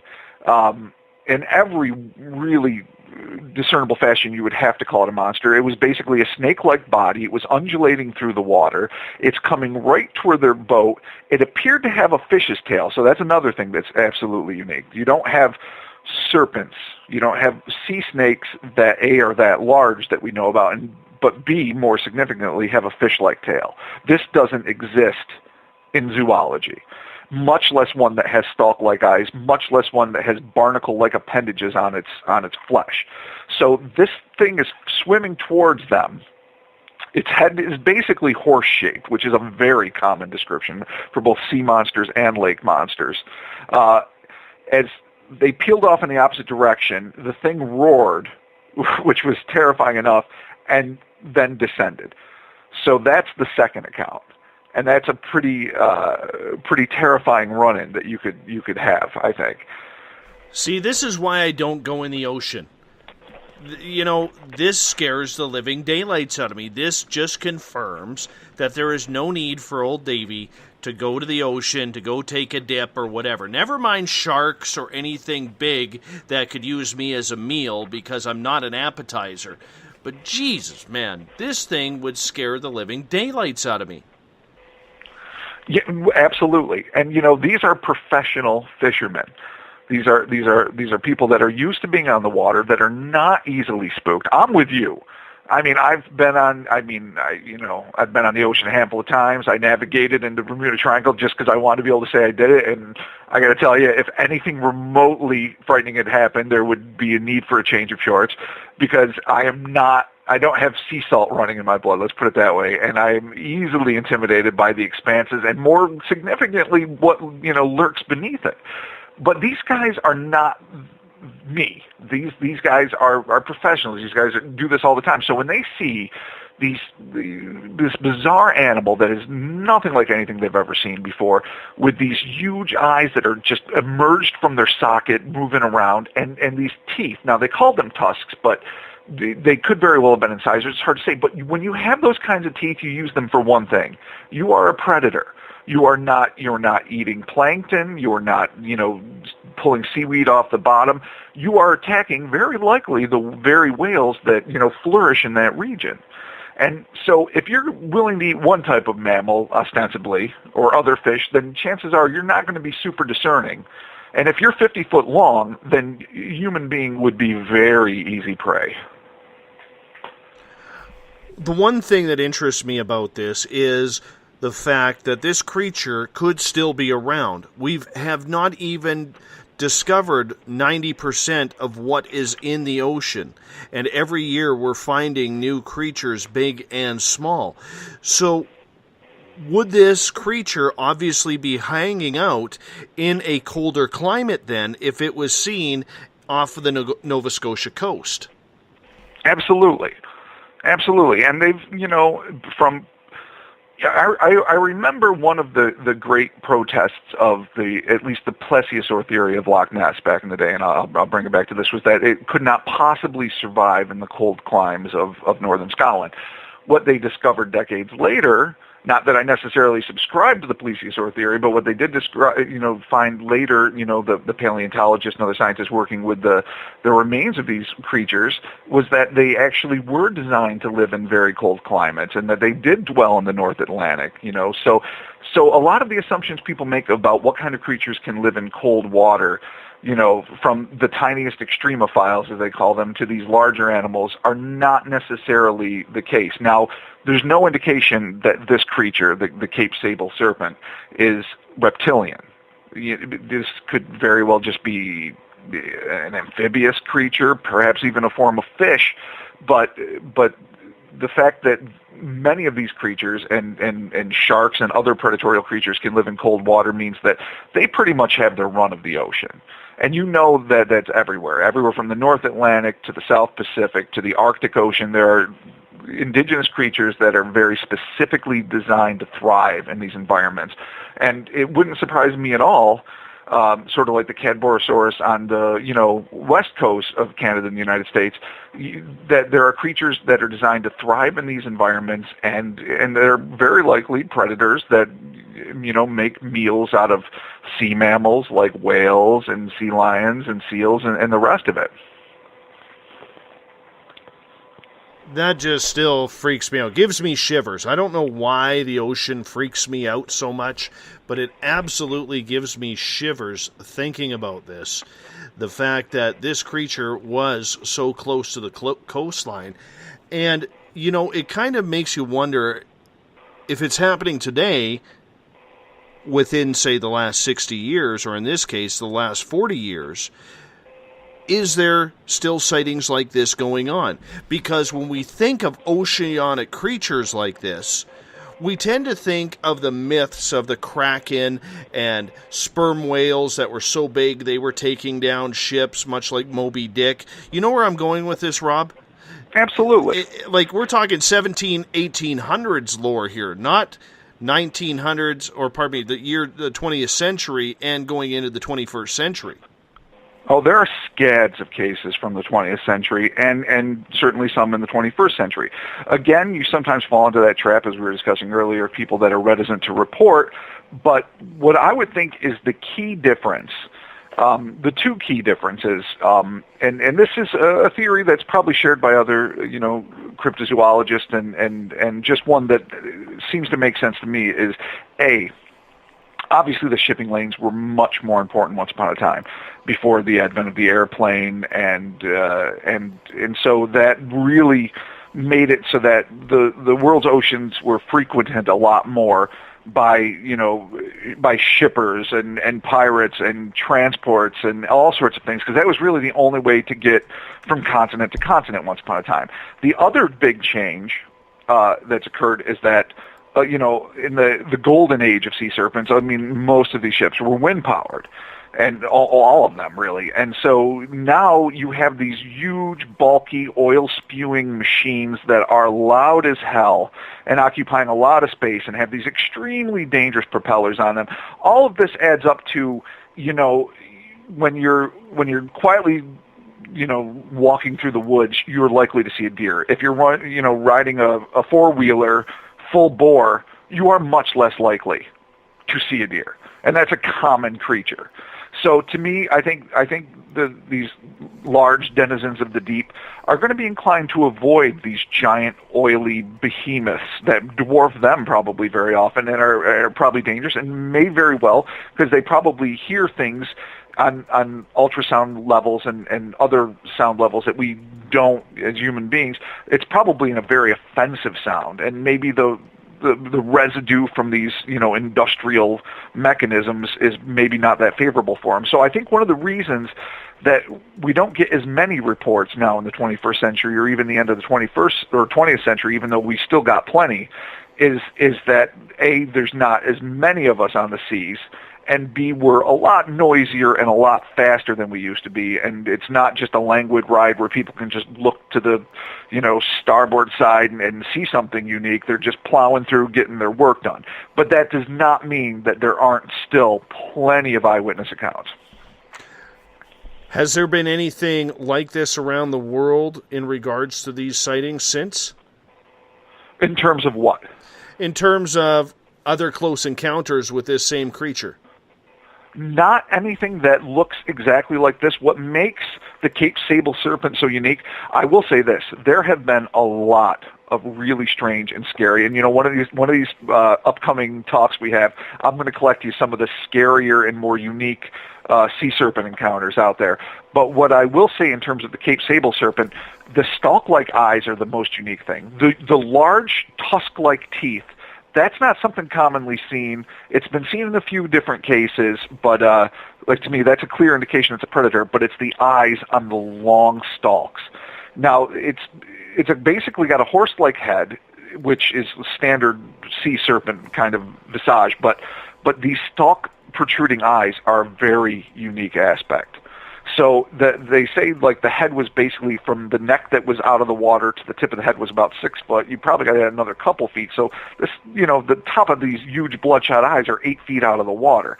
But what would make that a necessity? Well, my first thought is that would be a great way to look over the surface without revealing yourself, because if you essentially have a biological periscope, you can pop your eyes out of the water and see what's going on without necessarily revealing your full, self. And maybe that's a good thing if you're trying to remain camouflaged as a predator and you're hunting whales or whatever you might be hunting. Also, that gives you sort of stereoscopic vision in a complete way, because if your eyes are attached to these, again, biological periscopes, you've got basically 360. You can see all around you, and you're not locked into like what most predators are, which is eyes in front, or most prey, which is eyes on the side. So there's some really interesting, biological necessities that could be fulfilled by this, but of course this is all speculation. But that is what makes this creature so unique, that in its sheer size, even though sea serpents of great size and much greater size have been reported. But to me, that's the thing that really fascinates me about the Cape sable serpent. I'll never forget a quick story here, because I am a storyteller. A gentleman I used to work with, he went fishing on the west coast of Vancouver Island. Literally next stop is Japan. And he hooks into a fish. And this thing starts towing the boat over a couple hundred yards before it snaps his line. And almost immediately after it snapped his line, it hit his buddy's line. And the boat goes for another ride about 200-300 yards before that line snaps. So they say to the skipper of the boat and the fishing guide, what the hell was that? And the fishing guide says to him, stone face, he goes, I don't know. We'll never know. This is the wide open ocean. It could be a sea monster, it could be a whale, it could be a shark, or it could be a Russian or a United States submarine. We will never know exactly what it was. The ocean is filled with mysteries. That is about the most apt way to put it I've ever heard. And that is the simple truth of it. That's why it's so fascinating, and that's why it's so terrifying, because it is full of unfathomable depth, and in that depth, mysteries that are beyond our conception, probably. Absolutely. Rob, we're at the bottom of the hour, which means we're going to hop out for our break here. So I'm going to throw you on hold for a couple of moments. And when we come back, we are going to get into some mystery beasts out of New York. You're listening to Spaced Out Radio, where our guest is Rob Morphy from Cryptopia.us. He makes his monthly appearance on the third Wednesday of every month here on Spaced Out Radio. Rob Morphy, our crypto historian. We'll be back with him right after this. Have you ever had an extraterrestrial experience? One you just couldn't explain? Well, maybe I can help. Hello, I am Samantha Mullet. On the second Tuesday of each month, I will join Dave Scott on Spaced Out Radio to bring a human aspect to ET contact. It's something I've lived with my entire life, and I'd love to help you understand. Let's share our experiences. The ET Experience, the second Tuesday of each month, only on Spaced Out Radio. Fairies? Bigfoot? Dogmen? Trolls? Goblins? Hey, if it's cryptid in any way, I'm looking into it. Hi there, this is author Ronald Murphy, also known as Spaced Out Radio's Crypto Guru. Join me every second Wednesday of the month on Spaced Out Radio with Dave Scott, where we will talk about the stories people call tall tales. I will fill you in on the latest sightings and the hidden histories that are causing quite a stir. You can find everything at spacedoutradio.com. Hi there, this is Jolene with Reveal Reiki and Readings, and I want you to relax. Let me help you chill out and get in touch with your body, mind, and soul. In this busy world, sometimes we need to let go, and this is where I can help.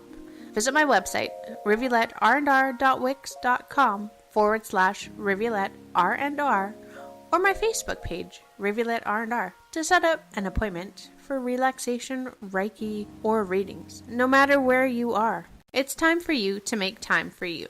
Looking for a place to get your product to the public?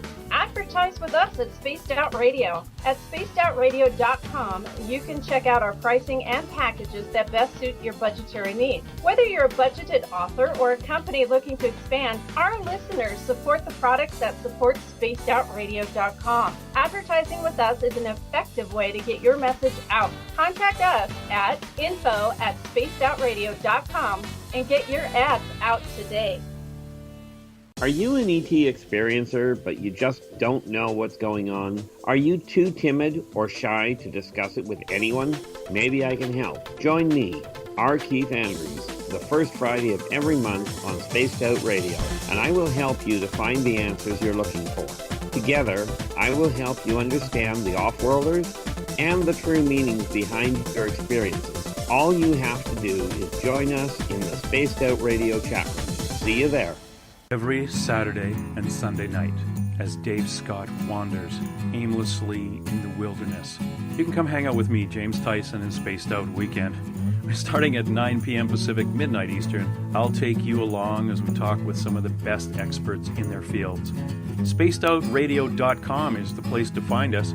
So sit down, relax, put your feet up. Enjoy the topics like the paranormal, supernatural, intuitiveness, and so much more. Hope to see you there. Hi there, this is your psychic medium Joanna, and I would love it if you would join us every other Sunday on Spaced Out Weekend. With host James Tyson, we'll bring you personal psychic messages on two mediums and a large. Questions about love, life, career changes. We would love it if you would come and join us live. Call in and listen in for the experience. Allow us to open the doors to your other side. Two mediums and a large, heard only on Spaced Out Weekend at spacedoutradio.com. Would you like to become one of our space travelers? All you have to do is click on the Space Travelers icon at spacedoutradio.com. For only $5 a month, you can get access to some great prizes, as well as private monthly shows, newsletters, and a members-only section on our website.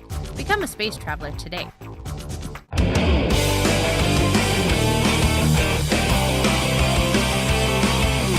Do you have a topic or a guest that you'd like to hear on Spaced Out Radio? Let us know at spacedoutradio.com, where you can sign up to become a Space Traveler member today. Or you can find us on Twitter at Spaced Out Radio and on our Facebook page, Spaced Out Radio Show. All right, we're into our second half hour of hour number 2 here on Spaced Out Radio. Tonight our guest is crypto historian Rob Morphy. We'll bring him on momentarily. Tomorrow night on the show, we're going into space. Olaf Phillips will join us. We're going to talk about the secret space program that is hidden from us. Where have we been in our universe? We'll find out tomorrow night on Spaced Out Radio. Hey, if you want to follow us on Twitter, you can do so at Spaced Out Radio. Give our Facebook page a like, Spaced Out Radio Show. On Instagram, we can be followed at Dave Scott, SOR. On YouTube, you can find all of our archives at Spaced Out Radio Show. As well, our website is spacedoutradio.com. Tonight, once again, Rob Morphy is with us. He is our resident crypto historian. He comes around on the third Wednesday of every month with 4 new, wild, wacky, intriguing, and incredibly breathtaking stories from the crypto world, not what we're normally used to. His website, cryptopia.us. Rob, thank you so much for being with us. Always my pleasure. I got the heebie-jeebies from that one. And yeah, that's a creepy one. You know, once again, I'm glad I moved to the mainland, because if that big earthquake ever strikes on the West Coast and we get oceanfront property, wow, man, I'm telling you, I am not going in the ocean. It's just not for me. No, I hear you. It's too much unknown. The thing is, it's a big blank canvas with so much depth, and so much of it has teeth. I am completely with you. Well, I can also say this, Rob. Our alien from 1 year ago has not arrived yet. He's got 90 minutes to arrive. And I don't know. I don't want to say I'm losing faith, but I'm losing faith. You know, but it's what they always say. It's when you least expect it. It's when you've given up that sometimes the unexpected happens. So you never know. You never know. Well, I'm just wondering, though, because in my carport where my studio kind of looks into, Mrs. Spaced Out Radio tucked her vehicle tight to the window, number one. But number two, I do have one of those sensor lights up, and if anything walks by that, well, it just went out. If anything walks by that, it goes off. But, I mean, in this area, it could be anything from a bear to a cougar to a badger to a deer. I don't know. I won't jump up and see it. But I'm thinking that the last time he came around, it was in the dark. And I don't know if he'll like that sensor light. I don't know if I should turn it off. You're going to have to trust your instinct on that one. Yeah. Thanks for the help there, buddy. I appreciate that. Really appreciate that. Hey, let's get into another one of these awesome cryptids that you were going to be talking about before we open up the phone lines at the top of the hour, where you're going to take phone calls with us on any of these weird and strange cryptids that are around that anybody wants to call in about. Let's go to New York. Mystery Beasts of Sherman. What happened here in the 60s? Okay, what happened here is really kind of an interesting, and it stretches credibility, really. What was seen by a family that was anonymous when I started this investigation was basically a pack of megafauna, the likes of which has not been seen, in the United States or anywhere on Earth for thousands, tens of thousands of years. And that is basically what was described were 6 to 8 foot tall, albino white, giant sloths, basically Megatherium. If any of your listeners out there are familiar with the old megafauna, like the big woolly rhinoceros or the woolly mammoth or all the saber-toothed tiger, all these classic creatures that have gone extinct that coexisted with early mankind, and that are long gone. Here's what's interesting. This is in the western part of New York, of course, on the border of Ohio. How could it be anywhere else? Of course, Ohio has to be involved. Clearly, these things are migrating from Ohio. But basically, John Keel, the author, most famously known for writing the Mothman prophecies, and he chronicled, much like Brad Steger, much like Frank Edwards and Lauren Coleman, all these writers I grew up with, he chronicled a lot of these mysterious events. And one book in particular I got when I was very young called The Complete Guide to Mysterious Beings, in the introduction, he wrote of this letter he had received anonymously from a 15-year-old resident of Sherman, New York. This letter was written in 1970. The book came out sometime in the mid-70s. And I'm gonna read this letter because it's very, very short. And remember, this is from an anonymous teenager back in 1970. I'm writing because about 3 or 4 years ago, circa 65 to 66, I saw a white monster in a swamp beside our house. I've been seeing these things ever since then, and close to our house. One night it came down to our yard. It stands between, I got the height wrong, I apologize, between 12 and 18 feet high. So this is, now I'm digressing, I'm sorry, I'm not reading the letter, is astonishing. Because, we're going into like half of King Kong height territory here. I'm going to get back to the letter now. It has a long tail between 6 and 8 feet long. It is covered with white hair. They are always white. I have seen them alone or two at a time. It can walk on 2 or 4 feet. It's almost a double for a prehistoric sloth. My whole family has seen the thing. I know of 2 more men who have seen them. I am 15 years old, and I am not kidding. I have seen these things, and they are real. So this is as the letter stood in the introduction to John Keel's book, The Complete Guide to Mysterious Beings. John Keel apparently did not follow up on this. He just published it as a general example of some of the weird things that were, occurring in the United States at the time, and sort of left it at that, and then went off and explored other, fascinating mysteries. So this always intrigued me. It was very brief, so I wrote a very brief article about it, which is now on Cryptopia.us. And I just, discussed about how remarkable it would be because, New York State, even though I live in upstate New York and it is as rural as you want to get compared to, the city that everyone's always going to think of. We have big cities dotted around us, but even, I live in a pretty small town surrounded by a lot of pastures and cornfields. Even there, you can't hide 9 to 18 foot or 12 to 18 foot tall, hairy beast. So after this article came out, and there was nothing really to explore further. I mean, I sent letters to John Keel's estate about many cases, including this one, and there was only limited information left in his archives, what little archives there were left. Obviously, Mr. Keel has long since passed on, but we got a response to this on our message board on the article, which is one of the great things, as I'm sure you well know, about running a website about these things, because it's not like publishing a book and hoping you get a letter, which is fine. It's a much more interactive element when you're online. And I found out the name of this young man was John Goodwill, and he had not gotten a response from Keel, and he didn't even realize that his account had been published. He just was, assumed it was out there in the ether. And so we started a dialogue, and I'm still compiling some of these stories. He is a 60-year-old teacher. He was as of contacting me in 2014. He was in his early 60s, and he was delighted that somebody wrote about it. He insists that it's still what happened, as unbelievable as it is. He's turned me on to some other eyewitnesses.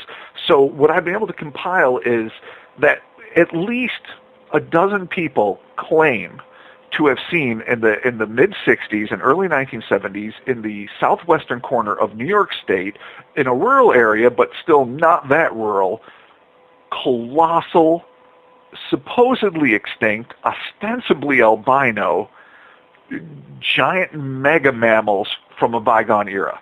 And this to me is absolutely fascinating, and in answer to a question that will surely be coming, we're going out to check it out this summer. Now, there hasn't been a sighting that we've talked to, or eyewitness that we've talked to that has seen it in a while, but when it's this close, you have to check it out. And did you go there on your own? Oh no, it's coming this summer. We're actually gonna go in June. Me and Mark Storrs, the guy that I co-run Cryptopia with, and we're just going to make a fun trip of it. We're going to try to find as many eyewitnesses as we can, talk to the ones that we know of that are still in the area, explore it, do a lot of filming, video taping, got our high-def cameras and all our gear ready, and we're going to maybe even make a mini documentary out of it, but mostly we're just going to chronicle it and put it down for the record and try to get much more information. All of this stemming from a short letter that was written to a paranormal investigator in 1970 that was published with very little fanfare and never really followed up on, and that is the beauty of the internet, because you really get a chance to, people can type in just some keywords, see if something that they were familiar with as a kid was there, and then boom, you get this whole dialogue going, and to me this is very, very exciting. So, I've been on phone and email contact with John Goodwill and some of these other people, and I'm very excited to see how this develops, but just the fact that these people seem so adamant, and it is an absolutely difficult pill to swallow. I'm the first to admit it. I mean, I love a Godzilla movie as much as I love a Bigfoot story, but the thought of colossal creatures living in my home state, anywhere in the state of New York or anywhere else in the continental United States, it's very difficult to swallow. It's much easier to buy, say, a frogman or a chupacabra or even a Sasquatch, which is not quite comparable height. Like the low end of this creature's height, 12 foot, is the maximum of what you really see Sasquatch descriptions. But at least that's in the Pacific Northwest and in Canada and in very, very isolated, densely wooded areas, most of which are not found in New York State. There are some places like that in New York State, but not that many. So I'm very fascinated, and I remain skeptical, but I also remain open-minded, and this is just one of those great, like, offshoot cryptid stories that I find fascinating, and I can't wait to really get all of this down on paper and on tape. Rob, I'm going to tell you right now, I did have some white light flash in front of the window here about 10 seconds ago. That's phenomenal. I don't know what it was. It was like a split second, but I told you if I would get anything, and the moths around here aren't that big. But it was kind of odd because it was very quick, and I'm watching the window now. Got a little bit of goosebumps happening here. Maybe the anniversary request is coming true. I don't know, but I'm excited about it now. I certainly hope so. Oh, God, yeah. Keep your eyes peeled, to be sure. Yeah, for sure. For sure, absolutely. You know what I like about this creature, Rob, that you were talking about? I can outrun it. Yeah. This thing cannot move fast if it is a sloth. Well, you're right. That is a classic, attribute of a sloth, is that speed is, by definition, not what they're known for. On the other hand, when anything's 18 feet tall, you better have a pretty good head start, because it could probably snag you simply by leaning. Mm-hmm. True. Now, when I think of this, I think of here in British Columbia, there is a certain area along the west coast that is very hidden, and it holds the Kermode bear, which is a white black bear. It's weird because it's not an albino, it's a white black bear, and there are less of these white black bears in the world than there are panda bears. And there's only this one place in British Columbia here along the coastline, about midway up the province, where these bears congregate. Are we sure that they were not seeing an albino or a Kermode type bear? I don't know for sure that all of the eyewitnesses didn't see this, but what I do know for sure, for what my conversations were with John Goodwill and some of the other eyewitnesses, is that it was clearly not a bear. I mean, yes, sometimes size estimates can be a little sketchy, and bears can get very, very large, and there are certainly bears in New York State, but the claw description, the shape of the head, the fact that it's prone to bipedal movement, the fact that John is a teacher and has done a lot of study, he compares it more specifically to the Mylodon, which is a slightly smaller version of the giant sloth, and one that is not a bear. Because that's one of the first things I posed. Are you sure? You were a kid, could you, had there been a rogue white bear, you would have been, or two for that matter, because the maximum we ever saw at the same time were two. But no, based on the size, the shape, the general demeanor, he's convinced that it's a form of sloth. The other eyewitness that I spoke to, some of whom weren't even familiar with John when they first saw these things, also agree that it's more like the South American legends of the Mapinguari, which is also kind of a non-white giant sloth. A lot of people associate with it, even though this creature is a little more esoteric, said to be cycloptic and have, like a exposed heart in its chest and other things that tend to lend towards supernatural. But it's not unheard of. Now, believing in the existence of this in the, jungles of Brazil, it would seem on the surface to be more plausible. That's where some piece of megafauna, something that came long after the great, mass extinctions of the dinosaurs and other things, which make it very easy to believe that some relic species could exist. While it's much more plausible to think of it in the rainforests of South America, what makes this intriguing for me is that instinctively, my first instinct is this can't possibly be real. Things this large cannot exist unknown, not only in the continental United States, but in North America in general. It's just much less the border of New York and Ohio, which is a obviously traveled area, not every square foot of it, mind you, but the fact that I have, like I said, just about a dozen eyewitnesses I've either talked to or been put peripherally in contact with is astonishing to me, but it's even more astonishing to me that it would be that low. So that's why this demands further research. A, because I'm still a kid in my heart, and I'm fascinated by the idea of a giant, animal that could still linger on the earth. But also, as an investigator, I'm like, this needs to bear out somehow. But I got nothing but, in my opinion, sincerity from the people I've talked to. So then you have to wonder, does this go into a paranormal territory, which is definitely not the purview, as we've discussed before, of cryptozoology, but is something that you have to keep at least a slightly open mind to. As one person suggested that I talked to, that it might be the ghosts of species long extinct. That is something that's almost impossible to verify either way, but, it's one theory that's floating around out there.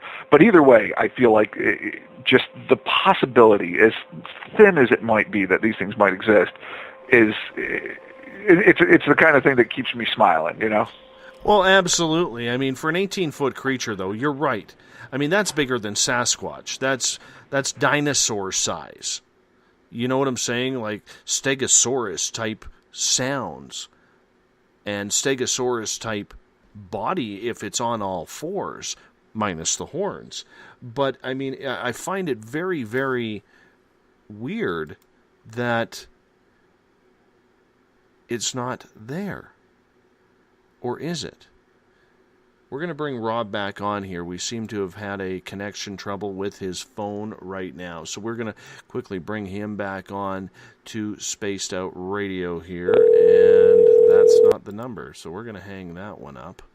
Let's get Rob back on here. Where is the recent calls? Or maybe that was. Hold on 1 second here. Yeah, that's the number.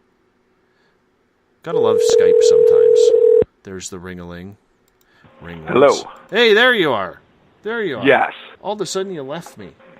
Yeah, I got disconnected every time. I don't know why. Maybe that's my alien. It's a possibility. Maybe they don't like giant sloths. That would be upsetting. No. There is no more action, and then the light is still out. The light is still out, so that's the main thing. You know. But anyways, as I was saying before we lost connection there, I'm having a tough time believing that something the size of a Stegosaurus minus the horns would not be seen a little bit more often. However, what does have me believing this, Rob, and I don't mean to laugh or snicker here, but with everything going on in Ohio, if this thing is coming from Ohio, it doesn't surprise me. No, Ohio is chock full, literally chock full of weirdness, as we've discussed. Again, this is the kind of paradox of what a paranormal investigator has to do, and I'm sure that on all the different levels, different investigators take it in different ways. But for me, as we've discussed before, I haven't had any personal experiences, but I'm open-minded and I'm fascinated by a lot of these subjects.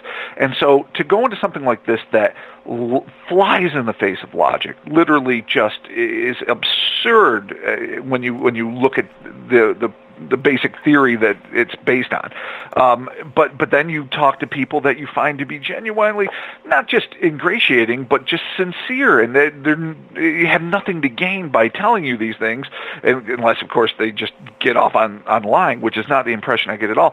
This is, to me, the nexus that I find fascinating, because it can't exist, but what if it does? It can't, but what if it does? You know, and then this oscillates back and forth like a teeter-totter in my mind. That's why I have to investigate. But you want so much for it to exist, because this isn't inherently dangerous. And how fascinating would it be? And again, if you heard this report from some very remote region, like the Mapinguari stories from South America or Sub-Saharan Africa or Papua New Guinea, you would be like, oh yeah, maybe, something could have survived there. I mean, the Ice Age might not have hit it so hard. Maybe there weren't humans there to hunt it to extinction like so many of these other examples of megafauna. But when you're talking about New York State, even rural New York State, and the border of New York and Ohio, it really stretches believability. But, when you have so many sincere people just saying, this is completely what I've seen, and I don't know why, and I don't know what, and I'm not going to speculate, it's just here it is, you've got to kind of explore and find out for yourself. Rob, has there ever been any footprints or scat or any type of home discovered for this creature? No home that I've ever heard of, but yes, there have been plenty of footprints that were found and sadly never casted, at least according to anyone I've ever spoken to, which to me is tragic, really. I mean, it goes beyond sad, because to see the size of these things, this would help, any paleontologist would probably be able to identify it pretty quickly. No scat remains that I've found yet, and I've asked that of all the witnesses, and no one, surprisingly, people have tried to track it into the swamp where it's either gone impenetrable. One person said it just got dark and they got anxious, which is completely understandable, but nobody has tracked it back. A lot of the sightings happened from homes at night, and it would make sense if anything existed like this that it would be nocturnal. I mean, it wouldn't guarantee it would stay in secret. In fact, I still can't fathom how something like this could remain unseen or unidentified, but that having been said, of course it would have to be nocturnal. And some people, even though they might know that sloths are, vegetarians, when you see an 18-foot tall creature roaming around your yard, your first probably instinct is not to run out and confront it, regardless of how docile it may be. So no one's really tracked this thing back to its home. I just want to see what size tree this thing is living in. That would be fascinating. I'm not sure if the ground sloths made dens. I know, obviously, the descendants, now the tree sloth, are clearly in trees, and I get that you're making a joke, but I'm not really sure what kind of habitat Megatherium or Mylodon lived in. But it seemed like a swampy area would probably be a good bet for a place where you could make yourself a small shelter or burrow. I'm not exactly sure what it would be in. But again, I'm just looking forward to getting out in the field. I always get excited about talking to eyewitnesses. That's always one of my favorite things because, as I've said before, I consider myself a chronicler as much as anything. And just getting these oral histories down, these legends down, are to me as important as their veracity in some ways, because it still represents something about the zeitgeist of the moment, the place, the general time, the culture, and then just as important is obviously the potential scientific merit, which is what are these creatures, are they real, and how can they be incorporated into our knowledge base. So that's why, I consider myself, and I've said this before, not only a crypto historian, but a pop culture folklorist, in the sense that I'm very interested in how these legends sort of tie into the place and the people and what it represents for them, psychologically and culturally, as well as what it represents to zoology in terms of bona fide new discoveries. One quick question here before we go to break for you, Rob, in regards to this giant sloth. Is it in a rural area where these sightings are happening, or is there quite... Oh, absolutely. Okay. No, it's a rural area. I mean, it's a rural area. Now, again, like I said earlier, I mean, when people think New York, they tend to think Manhattan stretches the breadth of it, and of course that's not the truth. I mean, even I live in a very rural area that's, near Syracuse and Rochester and other big cities, but not, what people think of instantly when they think of New York. There isn't great swaths of untouched land. There are state parks and huge hunks of land that are still, primeval, for lack of...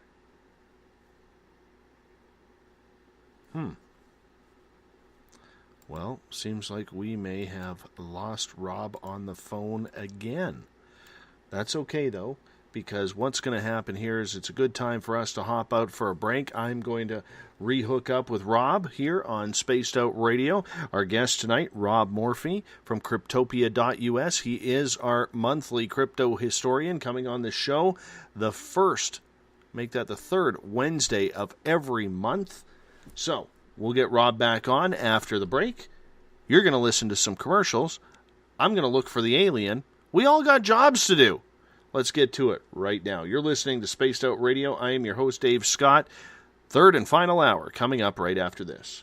Become more intimate and interactive with Spaced Out Radio. Join our Space Travelers Club with your new membership.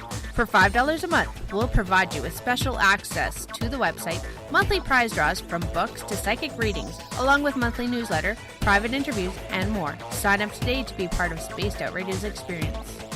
Every month on Spaced Out Radio, we look into the deep and dark reports of cryptids roaming around the world with me, Rob Morphy from Cryptopia.us. I would love it if you would join me and host Dave Scott as we delve into the most arcane stories and reports regarding creatures of the unknown. My job is to hunt down the details and bring the evidence forward to you. These aren't your regular Bigfoot stories I'm talking about either. You can find out more about crypto history at spacedoutradio.com. With an ever-expanding listenership base, Spaced Out Radio is the perfect place for you to advertise your product. Our listeners support those who sponsor this show. So whether you're an author or a company, Spaced Out Radio is the perfect place for you. Our pricing is more than competitive, and your advertisements will be seen and heard every show. Head to spacedoutradio.com and advertise with us today. Contact us at info@spacedoutradio.com today. You hear footsteps in the empty room above you. A rocking chair begins rocking by itself. Don't be afraid of the things that go bump in the night. Reach for Spirit Storybox, the iPhone app the Huffington Post UK called the only ghost hunting app you will ever need. Spirit Story Box. The spirits are telling their stories. Are you listening? Strange creatures lurking in the night, the sounds of wood knocking in the forest, odd happenings right out of a fictional world. These are the reports I love. Hi there, this is author Ronald Murphy, and I would love it if you join me and Spaced Out Radio host Dave Scott the second Wednesday of every month on our journey into the unknown land of cryptozoology at spacedoutradio.com. From Mothman to Frogman and everything in between. Hey, they don't call me the crypto guru for nothing. Is the 24-hour world starting to wear you down? Let me from Rivulet Reiki and Ratings lend you a hand. Hi, this is Jolene, and if you're in need of Reiki or a realm reading, come to my website, rivuletrr.wix.com/rivuletrr&r, and let us help you out. At Rivulet, I specialize in healing your body, mind, and soul, no matter where you are. And be sure to check out the Rivulet R&R Facebook page for your best deals. Remember, it's time for you to make some time for you. Find yourself constantly looking up in the sky, looking for answers? Have you had extraterrestrial contact? Are you an abductee? Looking for answers to your experiences? Hi there, I'm R. Keith Andrews, Spaced Out Radio's resident ET expert. Join me live the first Friday of every month where I take questions from the Spaced Out Radio chat room and help you understand those from the far-off world. It's 2 hours of knowledge every experiencer should listen to. Hope to see you there. Did you know that Spaced Out Radio runs 7 days a week? Hi, it's James Tyson from Spaced Out Weekend. Every Saturday and Sunday night, starting at 9 p.m. Pacific, midnight Eastern, you can join me and my guests for some great chatter about what's going on out in the universe, or even in that dark part of the basement you really don't want to go back into. Well, let's find the answers to your experiences together. So come on up to Uncle Jimbo's cabin on the weekend. For more information, look us up at spacedoutradio.com. I'm so glad to be here. I'm just really glad to be here. All right. Would you like to connect with us on Spaced Out Radio? Head to spacedoutradio.com to check out the latest shows, guests, and sponsors. And don't forget to sign up for the Space Travelers Club. You'll find all you need at spacedoutradio.com. Ron Bumblefoot THAL leading us into the music. Gotta love Bumblefoot. You can find all his information at spacedoutradio.com. If you want to download his latest album, Little Brother is Watching, follow him on Twitter at Bumblefoot. I want to say hello to our fans in the Space Out Radio chat room, Paranormal Into the Night, Paranormal Forum, and of course SHR Media. We really appreciate you guys holding down the fort.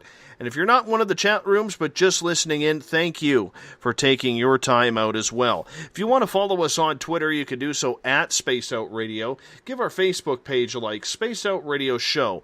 On Instagram, we can be followed at Dave Scott, SOR. All of our archives are on YouTube. On our channel, subscribe to that, Spaced Out Radio Show, and of course our website is spacedoutradio.com. Tonight we are talking with Rob Morphy. He is our resident crypto historian. Rob's been giving some really, really intriguing tales from across North America tonight.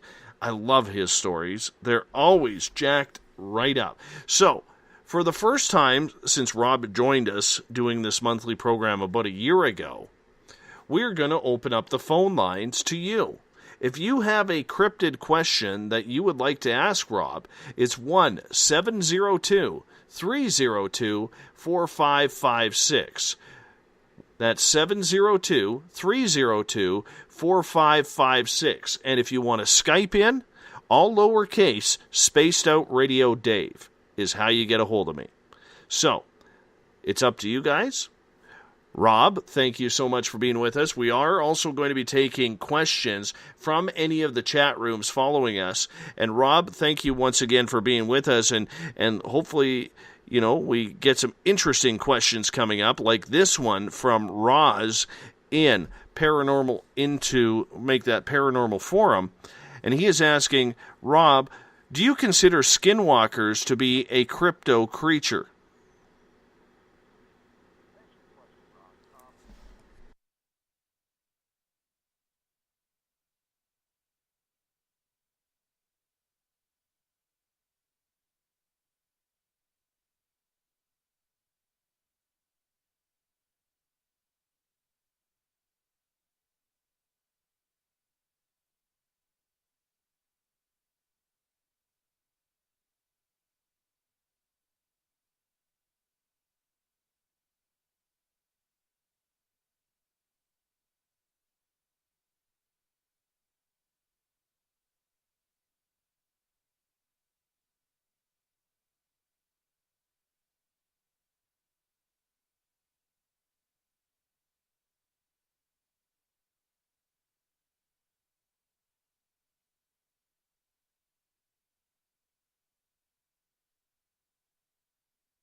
Very interesting indeed.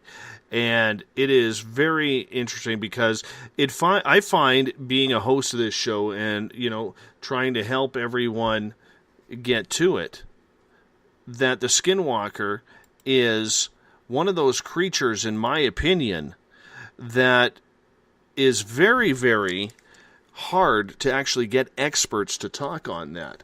I've tried a number of them, but it seems like the whole skinwalker clan doesn't really want to talk about it. It's very interesting. I haven't quite figured out why that is. Rob, we're going to go to a phone caller here, area code 360. That's a Washington State number, I believe. And who's this?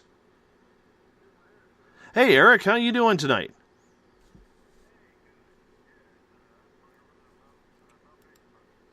Beauty.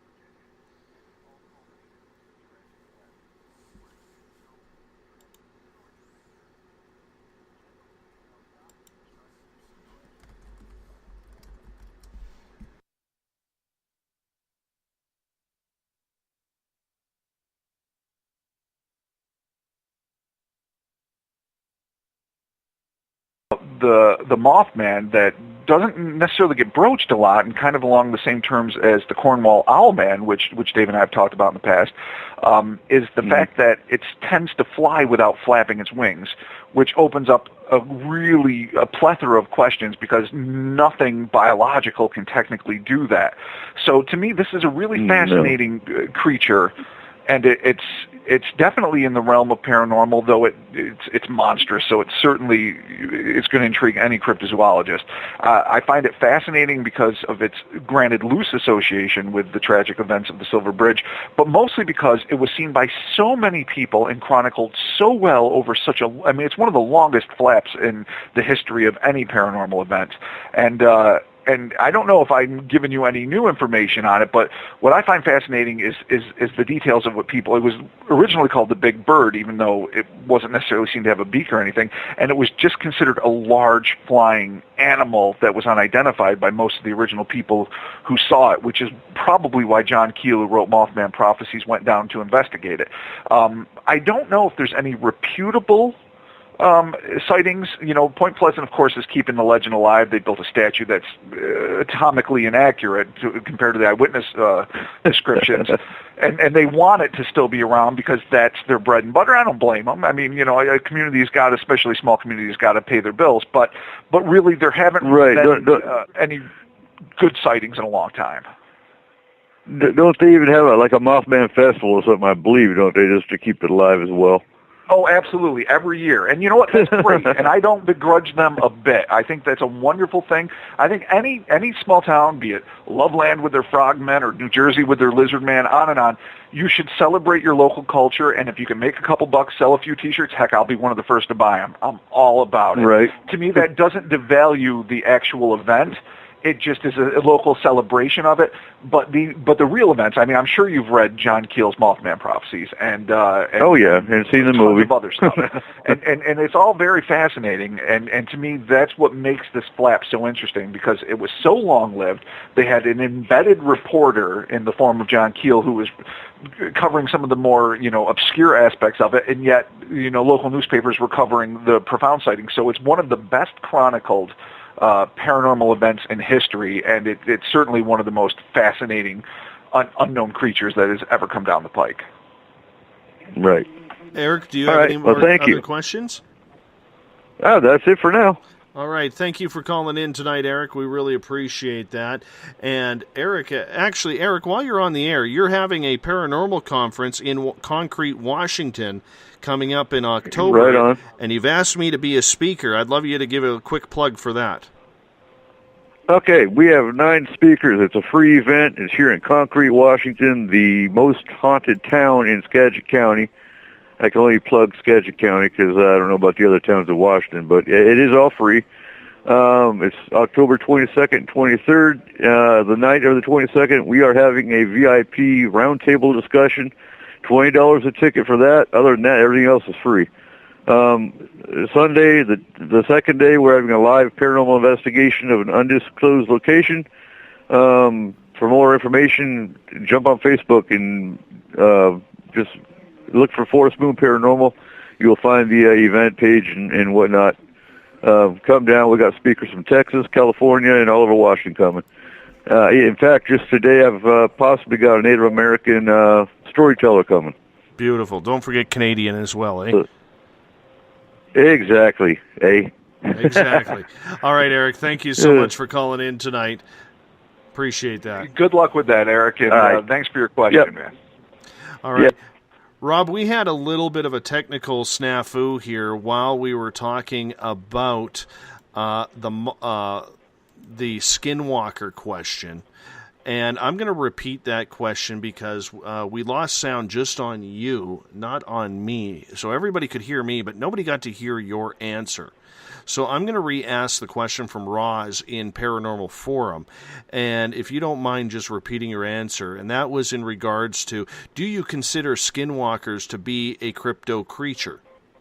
No, I don't mind at all. And to answer the question again, the Skinwalker definitely goes into obviously Native American lore, and it's deeply religious and traditional. And to me, it is not strictly speaking cryptozoological, simply because cryptozoology is the hunt for animals that belong in the realm of zoology but just haven't been discovered yet or haven't been chronicled. And so skinwalkers are just by definition something more ephemeral and paranormal and sacred, really, in some cultures. And to me, this is not an undiscovered animal. This is kind of a state of being. So even though it's the loosest definition, it would have to fit more into the realm of paranormal than cryptozoology. So no, technically, in my opinion, it does not fall into the realm of cryptozoology. So what do you think it is then? Well, I think that the evidence is out. I think it's difficult. It's clearly something that's, well, religious for some people and psychological and maybe even physically transformative, which of course is the core of what the legends state. I don't know. I don't know if it's just a very advanced belief system or if it's an actual biological manifestation of powers I can't even fathom. And I'm not even going to hazard a guess as to what it would be. I can't say I believe or disbelieve because this is a matter of faith. But I can say that I don't believe that they are represented by animals. I don't think it isn't like a biological phenomenon so much as it is one of culture and one of belief. And even if it does have physical transformative properties, that still is pretty deeply steeped in paranormal. So honestly, it's a long-winded answer. I can't say what I think they are. It's a very ephemeral thing. Just in case anybody hears a cat meowing, that's my wife's cat. His name is Stu, and he likes to meow. He waits until I open up the door. He hops in here, and then he likes to start talking away like he thinks this is his show. So if all of a sudden you hear him in the background, that's him. It's not the alien. I'm going to tell you that. 1-702-302-4556 is the call-in number. That's 1-702-302-4556. If you have any crypto question for Rob Morphy, our crypto historian, you could go to his website, cryptopia.us, if you want to check it out. Rob, while we're waiting for any more questions from the audience here, I love the fact that you rarely delve into what normal cryptozoology has become. We hear so much of Bigfoot, we hear so much of fairies, we hear so much of extraterrestrials, which can fall into the cryptid area. Why did you decide to kind of stay away from the mainstream and go with the areas that are somewhat less popular? I think just for that very reason.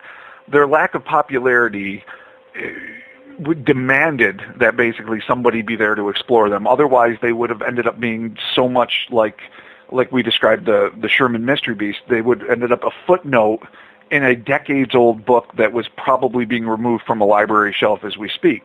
And to me, I felt that would be a shame. I wanted to make sure that these stories stayed alive for the very reason, that it ended up working out, and particularly in terms of the mystery, the Sherman Mystery Beast story, in that it brought in new witnesses, and it brought forth the old ones, and it made the investigation vital again. Whatever the outcome ends up being, to me, these stories need to be preserved, and they need to be basically infused with a new life. Kept on more than a respirator, but given a transfusion of new input, new witnesses, and new people looking at it with fresh eyes.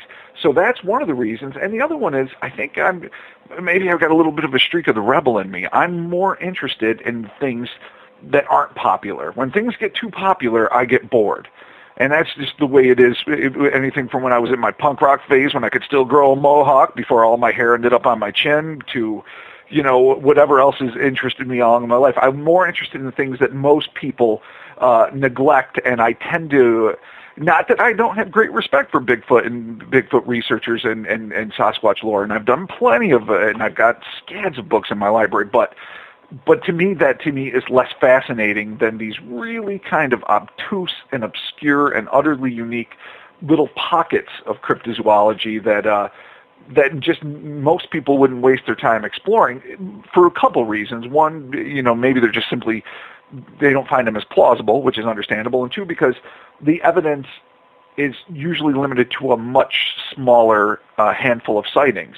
But to me, that makes it all the more fascinating, because then you can really get full coverage of something like, say, the Dover Demon or Enfield's Horror, or any number of the more unique and bizarre cases, and you can get original newspaper clippings, and if you're very lucky, talk to original eyewitnesses, and you can paint a more full picture, because they tend to devolve into cliche after a while. Like, people give you the company line, as it were, the 3-sentence paraphrase that everyone knows about it. They show the one image, photograph or drawing that's become popular, and then people forget it. But there's usually so much more to the story, and I feel like that's part of my job. It's part of not only my duty, but my passion to make sure that these more obscure creatures stay vital.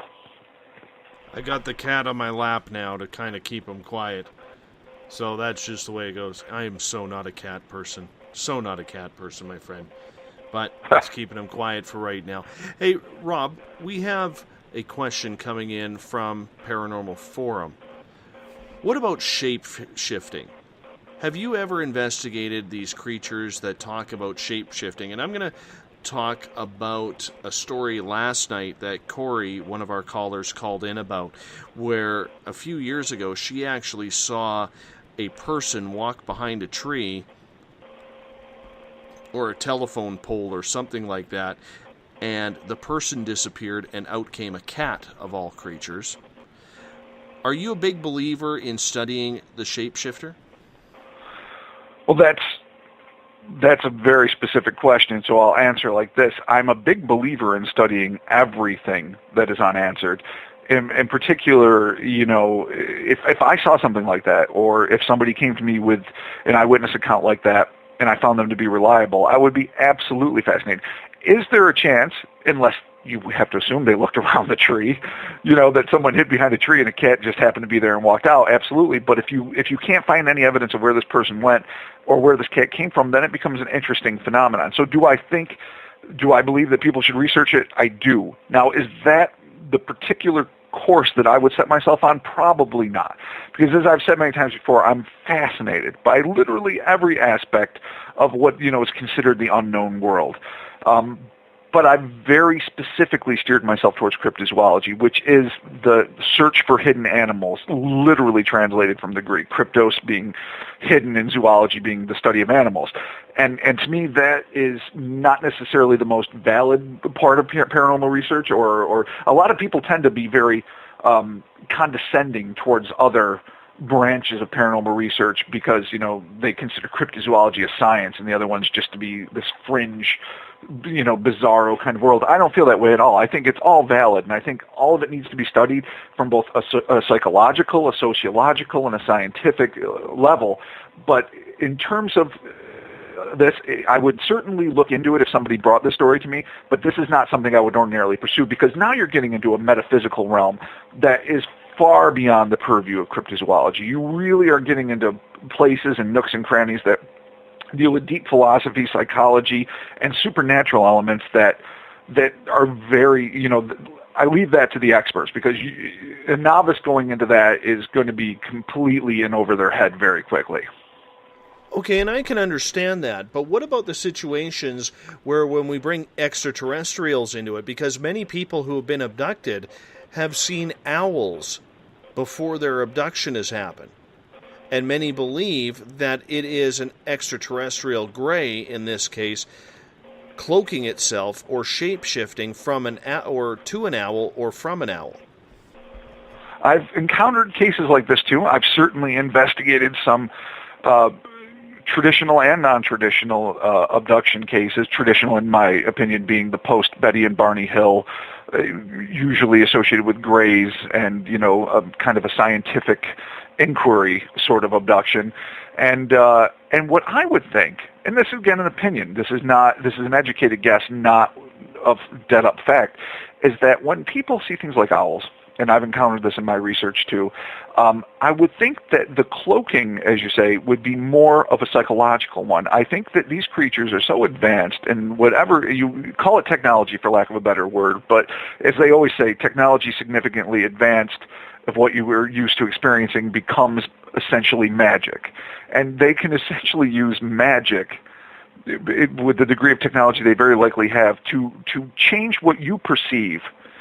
And maybe you think you're seeing a UFO, but they make you feel like you're seeing a cloud. You are looking at one of them, but you think you see an owl. I think it's much more likely that they could change the way we perceive things, which is essentially changing the reality as we experience it, than they would actually shape-shift into a literal owl. Which is not to say that's beyond the pale of whatever their ability is, because Lord knows what the limitations might be. But to me, with the exact limitations of what I have, which is, the human technology and intellect as it stands now in the 21st century, it makes more sense logically that it's more of a psychological camouflage than a physiological one. We are talking with crypto historian Rob Morphy tonight on Spaced Out Radio.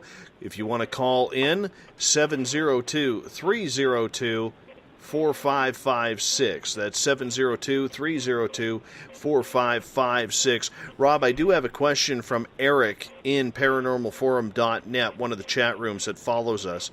He's wondering if you've ever heard of the sea creature Trunco.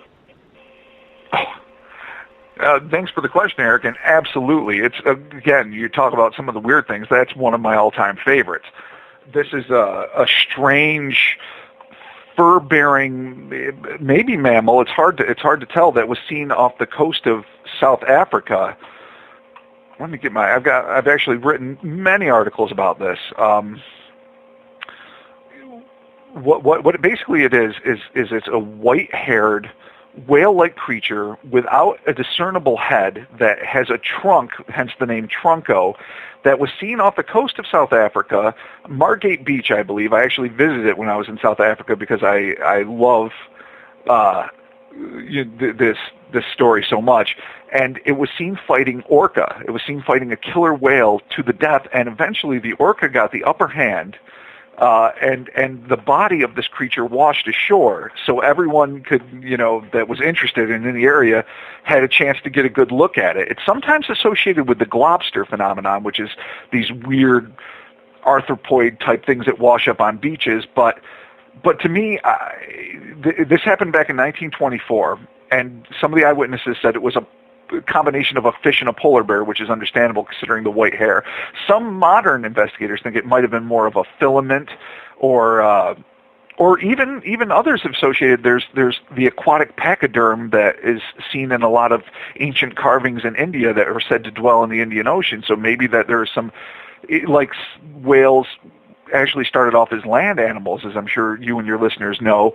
Perhaps a subspecies of pachyderm or elephant from, tens of thousands, hundreds of thousands of years ago went to the sea and developed flippers in the same way the land creatures that were whales developed flippers.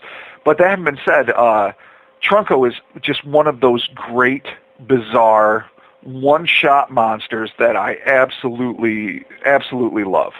And there are some photographs of it you can find online, and it does look sort of like it has filaments, and there's tons of information for it. But to me, when I went to South Africa, one of the first things I needed to see was the Margate Beach where this battle happened, and I gazed out just wishing I could have been there some 80 years before to really bear witness to this wonderful event.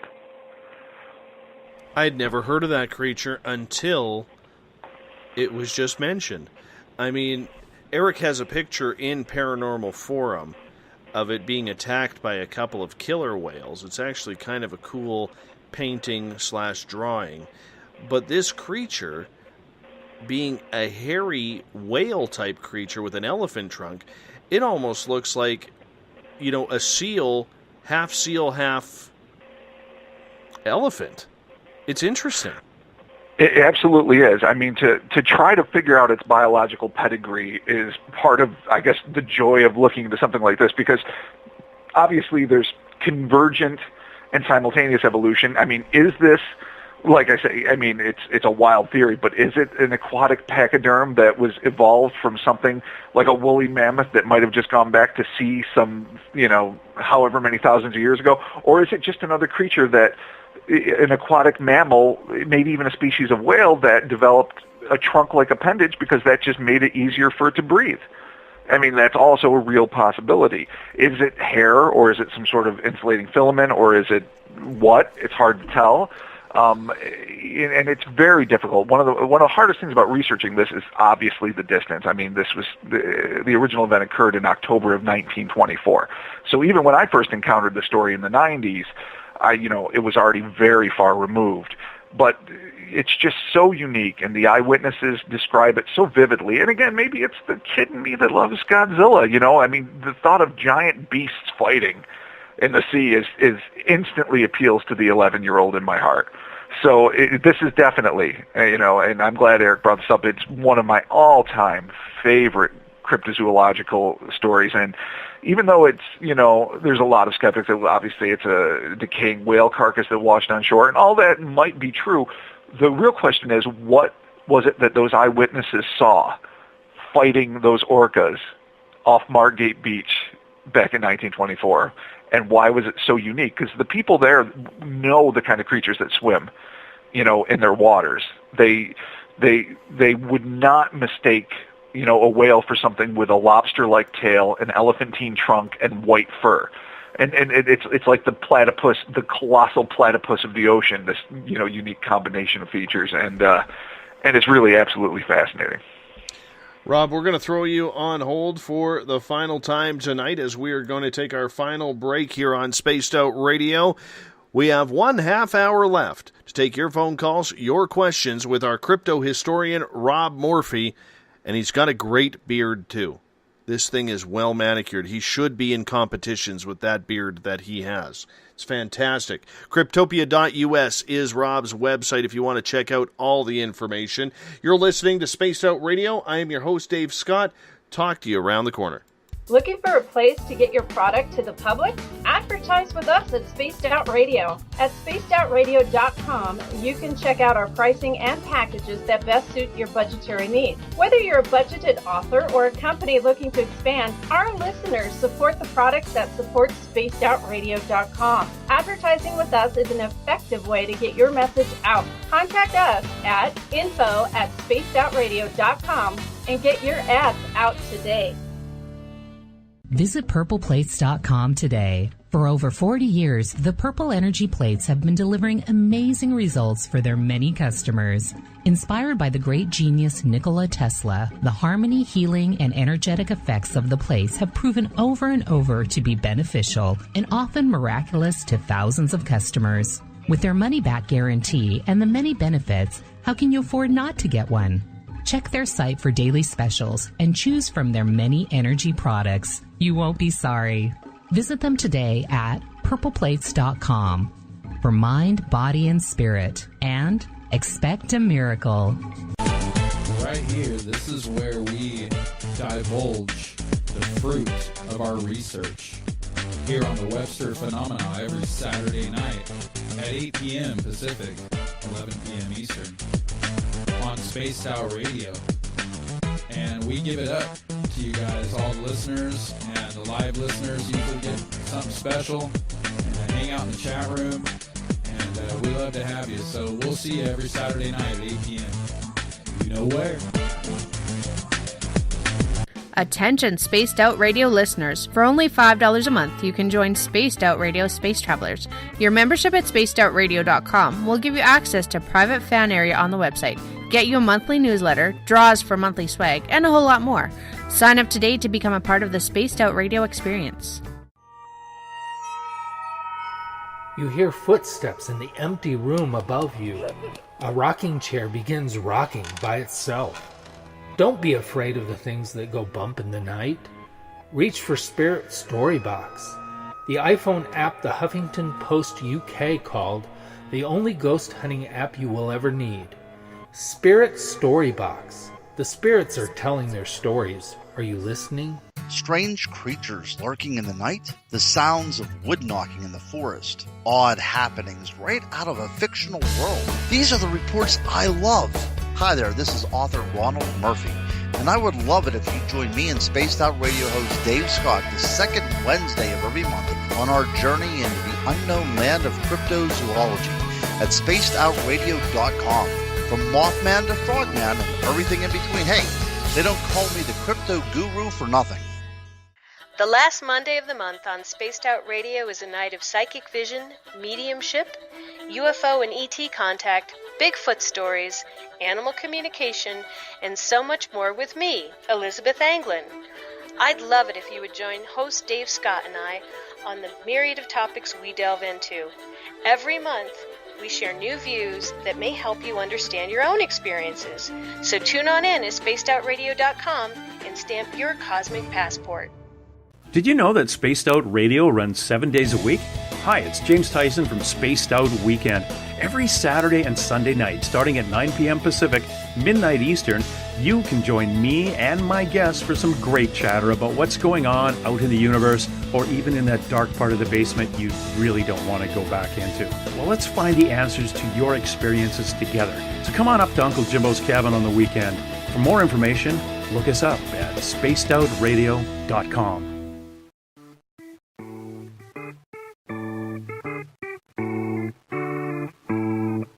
Missed most of tonight's show? Don't worry, you didn't miss a thing. You can head to our website, spacedoutradio.com, and download our archives for free. And don't forget to get your Space Travelers membership today. Now, back to tonight's show. We've rounded third. We're heading for home tonight on Spaced Out Radio. Thank you so much for joining us. Ron Bumblefoot THAL on the music. Follow him on Twitter at Bumblefoot. You can also leave him a little note saying, hey, you enjoy his music on Spaced Out Radio. He's the kind of guy where he'll probably respond too. He's pretty down to earth for a major musician superstar. If you've ever seen him in concert, man, can he play. Tomorrow night on the show, Olaf Phillips will join us. We're going to be talking about the United States Secret Space Program. Where have we gone in this universe? Are we on Mars, like Randy Kramer says? Do we have a moon base? Have we been to Titan, Venus, Mercury? We'll find out tomorrow night on Spaced Out Radio. If you want to follow us on Twitter, at Spaced Out Radio is our name. You can follow us on Facebook. Give our page a like, Spaced Out Radio Show. On Instagram, I can be followed at Dave Scott, SOR. Doing our live tweets and Instagrams during the show is Kathy Hook Fisher. Round of applause for Kathy, because she is absolutely awesome at what she does, keeping you listeners informed on social media. If you want to find our archives, you can go to YouTube, Spaced Out Radio Show, subscribe to our channel, and our website is spacedoutradio.com. Now, we bring in for the final time tonight Rob Morphy from Cryptopia.us. Rob joins us every third Wednesday of the month, which always makes for a good time. As it is tonight, we are taking your questions. So if you have a question, capitalize it, put it in your chat room. If you're in Paranormal Into the Night, Paranormal Forum, or the Space Out Radio chat room, if you want to call in and join us, you can do so at 702-302-4556. That number, once again, 702-302-4556. Just so you know, that is a Nevada number, so our American listeners will not have to call in internationally. Or you can Skype me at Spaced Out Radio Dave, all lowercase. Rob, we're going to hop into a phone call right now from a 212 area code. 1 second here. We got to add Rob to the phone line here because I hit the wrong button. Isn't that nice? Who's this tonight? Hi, this is your best friend. Hi, how are you? I'm fine. How are you? Good. 1 second. I got to re-add Rob here, so give me 2 seconds here. I accidentally hit the wrong button. What an amateur. How are you talking? Oh, I see. You have an add-on. Never mind. Yeah. I got to add Rob. Son of a gun. You know what? That's an amateur move on my part. Just an amateur move. So I'm trying to figure out how to do this right now. Let's bring him on there. I think we can do this. Hold on. Before I forget my question. Let's see if we can add him in here. All right, we're going to add Rob in here. Hold on, we're going to call him right back here. Daryl, we're going to call you right. We're going to call you right back. Give us 2 seconds here, okay? I'll be on hold. Just leave me on hold. All right, hold on. Well, let's bring Rob in. Boy, you know what? Tonight has been a night of errors. It's a comedy out here. Just a comedy. I apologize to you guys for that. Let me call Rob back here. 1 second. Oh, that is not Rob. That is Eric. Eric, don't pick up your phone. Here we go. We'll get Rob back on the phone here.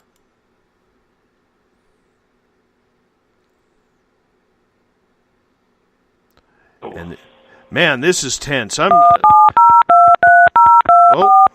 hello. Hell, isn't this interesting? I apologize, man. It's all right. I'm messing up. That was my fault. We're going to add Daryl to the call here. Hold on 1 second here. Okay, there we go. We've got things going properly now. Daryl, you have a question for Rob? Oh, cool. Yeah, I was wondering, what does he know about paranormal intruders? I'm back on the line. Are we live now? Yes. Rob, what do you know about paranormal intruders? Do you study a lot? That's an interesting. That's a big broad spectrum. I've researched lots of different things that would definitely be considered paranormal, and most certainly intrude in people's homes and bedrooms and in their private and in places in terrifying ways. Can you be more specific as to what you're curious about? Well, actually, I've been experiencing these events in Manhattan where you have like 50% of the people are absolutely scared to death and hysterical. And then you look around and 50% of the people don't even notice anything, So you're saying that you've witnessed things where you're surrounded by other people that are also witnessing this terrifying event, whatever this may be, but other people are completely oblivious to it. Exactly, and you could tell it's like almost like a group, like a neighborhood is just scared to death, and we don't even know which way to turn. were afraid of something. I think they're all pretty similar, you know, things that we're afraid of. When I've gotten to chat with somebody that's willing to, you know, cough up what they're scared of, but we're all petrified. And you see people change directions. You've seen cars turn around. You've seen people walking and then they turn around because they're afraid of what's coming from the left or the right or north, south. And I usually wind up in a park, you know, feeling that I'll be safe in the middle of a park if anything falls on me. And that's where most of these people wind up. And then people are, like, either in it or not in it, you know? And suddenly it gets calm. And this has been, unfortunately, going on, like, almost daily. Like, it's sort of like being haunted collectively. It's a collective fear. That's absolutely fascinating. If I didn't notice other people, you know, in the same situation and then talk to them, you know, saying, what brings you here? And they're saying, I can't stand the noise, you know. I just come here because I feel safe, you know.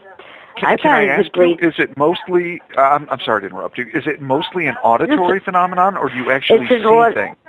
No, this is auditory. I hear something, I hear something so loud. Usually it's either like a bomb going off or it's usually like the sound of something like explosive, or else it's something like buildings that are collapsing. And it really sounds real. It sounds so real you'd swear, you know, Manhattan is having an earthquake. And I have it on tape even. I taped the sounds, and you hear screaming. You hear hysteria from children, which, you know, I wish there was a rule that children just aren't allowed to scream, you know, unless it's for real, or people aren't allowed to say, oh, my God, what the fuck is, you know what I'm saying? You know, right. But you hear a lot of it. Daryl, I can't have you dropping the F word because it'll get... I didn't say the whole word. I didn't say the whole word. I understand that, but that gets automatically gets our archive booted. No taken. But what the heck is that? Or oh my god. Oh no. Like, those should be banned unless... Can I ask you, what are your theories? Because this is a pretty unique phenomenon. What do you think is going on? I think I feel like I'm hearing the Earth crust doing something. I really feel this is something that is going on, but it calms down. But that it sounds so real and detailed and accurate. It's almost like a recording.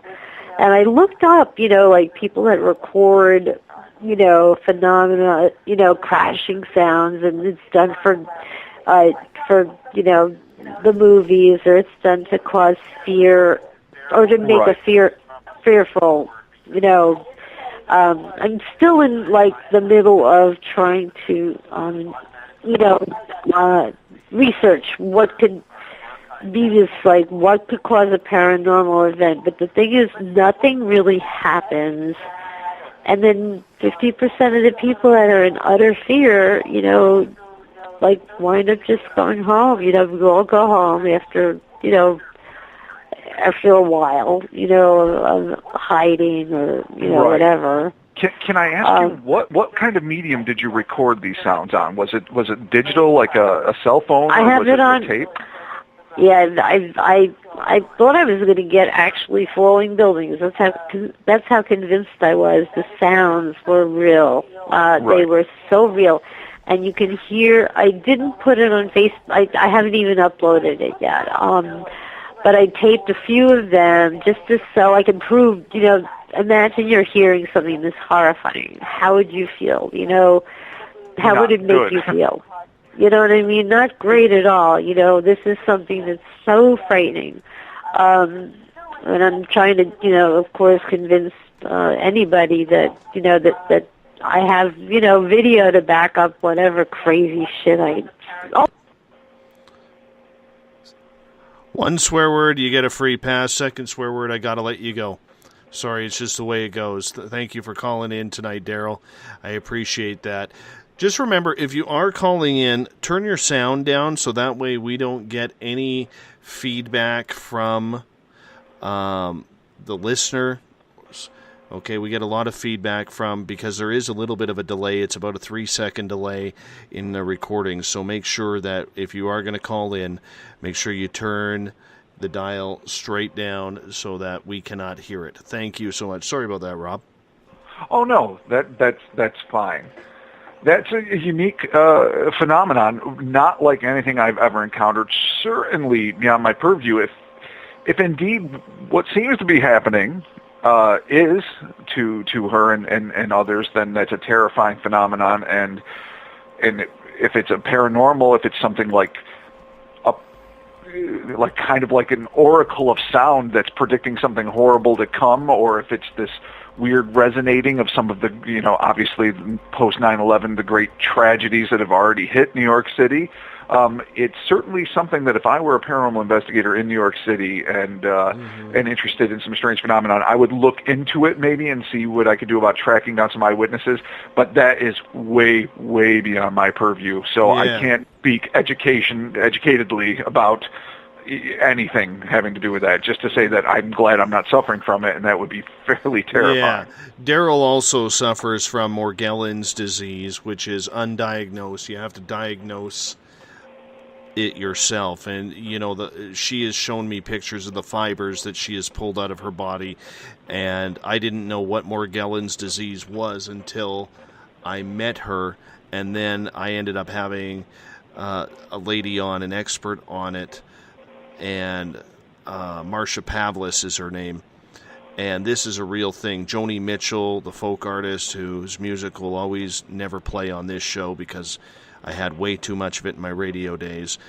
She is a sufferer of Morgellons as well, and they honestly believe that it comes from the chemicals being sprayed from chemtrails. So yeah, it's a terrifying condition. I mean, what I've researched, and I've spoken to a few people who suffer from it. I don't know what its origin could be, and the fact that the medical world is like literally split, with some, really reputable doctors saying this is clearly a genuine phenomenon and this needs to be looked into, and others kind of like, global warming deniers just flat out refusing to accept it, even in the face of pretty extraordinary evidence. But it is a terrifying condition, and I feel horrible for anyone who is suffering from this, because it's bad enough that you have to have the physical discomfort and the fear that comes with something like this, but the added terror of some people not believing you and not having any cure, much less a diagnosis. I mean, it's a terrible predicament, and my heart goes out to those folks. I have a question from Lisa in the Spaced Out Radio chat room. Rob, have you investigated at all or looked into Western Pennsylvania's werewolf sighting earlier this winter? I have not. I've only briefly heard about it. I've gotten some information on it from some of my correspondents, and that's an interesting phenomenon. I mean, the whole not that werewolfism or lycanthropy is the same as dogman sightings, but like we've discussed before, Dave, there's been a huge upswing of humanoid canine, sightings, and to diagnose something as specifically being a werewolf is difficult, because while it might look like a typical werewolf, unless you've actually seen it in the act of transformation, it doesn't necessarily fit into that perspective. And of course, there's a lot of people that just assume that dogman and werewolf sightings are Bigfoot sightings, but misidentified by people that are just, thinking about something else or wishful thinking. I don't know, and I really can't speak too much about this Pennsylvania sighting, but I can say the upswing in these sightings is one of those great phenomenons that it's difficult to say. Is there a surge in the population of these creatures? Is it just a surge in the popularity making people who are maybe even seeing something genuinely unknown, like a Sasquatch or something, think they're seeing a dogman, or is there something more supernatural going on with this? Lycanthropy is a difficult thing to confirm one way or another, but the whole canine human phenomenon is is a disturbing one because these things tend to be, by general reports, much more dangerous, much more aggressive, and much more predatorial than your average Sasquatch, and just simply fascinating because the question is, why now? Where have these sightings been, throughout history? Yes, there have been werewolves, the Beast of Legevedon, and others that have been famous throughout history, but the sheer scale of the reports we're getting now is overwhelming. So I would say this is a phenomenon that's really worth looking at, and for people like us that are investigating these things, definitely worth keeping our ear to the ground, because there's an upswing and there's got to be a reason for it. Rob, there's always a point where you want to get boots on the ground in certain areas regarding these sightings and get a first-hand account of the areas where these cryptids are being seen, maybe talk to the eyewitnesses face-to-face rather than over the phone or over something like Skype or FaceTime. How often do you get to go out into the field? Because I realize that comes with a budget and you need to be able to prepare for that, but do you get out often? Not as often as I would like. I mean, in my younger days, and my slightly less responsible days, I was definitely able to travel more. Like I say, I was able to go to Africa and Europe and throughout the continental United States, and really in parts of Canada, and just to, not just to investigate. I mean, obviously it would sometimes be a mixed pleasure of visiting an old friend, but then using this as a home base to go explore other areas. I do love the technology, like say the Skype and the cell phone technology and everything else, because you can contact people that, when I started doing paranormal research and cryptozoological research specifically, it was exceedingly cost prohibitive. It was almost cheaper in some ways to just, drive the hundreds of miles it would take to spend a couple days talking to somebody than it would to try to rack up the phone bill. All that's changed in the last, couple of decades, and I'm delighted by that. So it enables me to contact a lot of people. And so what I do now is I reserve the time where I can get the time and the money together for those cases that I think are really extraordinary, sort of like the Sherman Mystery Beast, which is also semi-conveniently close. But I don't get out in the field nearly as much as I like to. But I find you can get a pretty good gauge from a lot of one-on-one conversations, and then sometimes through Skyping where you can actually look at the folks. But not all of these. Like, I don't know how Lauren Coleman or other investigators like Brad Steger, they did it back in the day. I mean, I don't know how you can possibly live unless you're independently wealthy and do this. But today, the technology really enables an investigator to do a lot of groundwork before they decide they want to actually get into the field and do it. And unless there's like a flap that's like active and very exciting, or an exceedingly compelling eyewitness, I honestly would be very hard-pressed to make the time and the budgetary decisions that it would take to do that. Gloria in Paranormal Into the Night wants to know if you have heard of any recent Thunderbird sightings. Nothing too recent, but there's always something going on.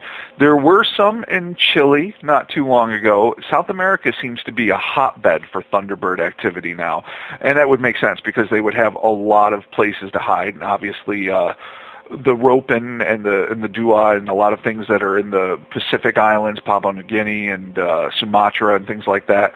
But in terms of the United States, I haven't really encountered too many modern Thunderbird sightings. I shouldn't say modern, tons of modern ones, but ones that have occurred lately, not so much. But South America has definitely been a hot spot lately. What do you think of the Thunderbirds and the pterodactyl sightings, or the Ropin, whatever you want to call it? Because those two seem to be seen in the same areas together, yet for such big creatures, you would think there would be more sightings rather than just one, maybe two a year, if that. Yeah, that's true. That's always been one of the difficult things about that, because, I mean, you talk about it's hard enough to swallow an 18-foot sloth living in the wilds of western New York, but something that flies is easily seen by many people. So you get something that basically has the wingspan of a small airplane, and it looks like a dinosaur half the times. Other times it's feathered.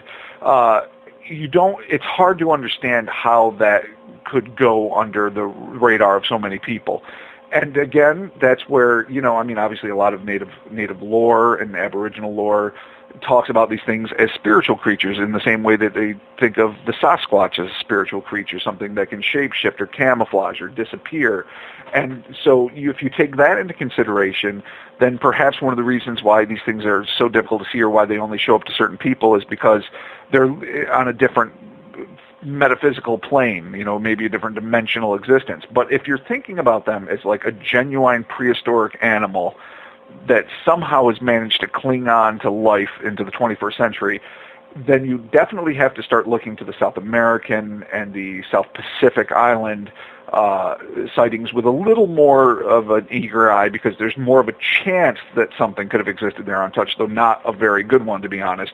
And then even then, you still have to think to yourself, even though planes come in more sporadically, why is it so rare? I would think the ropin, if anything, is going to be a bona fide, biological, huge, unidentified bird, I would think the ropin would be the one that would stand the biggest chance.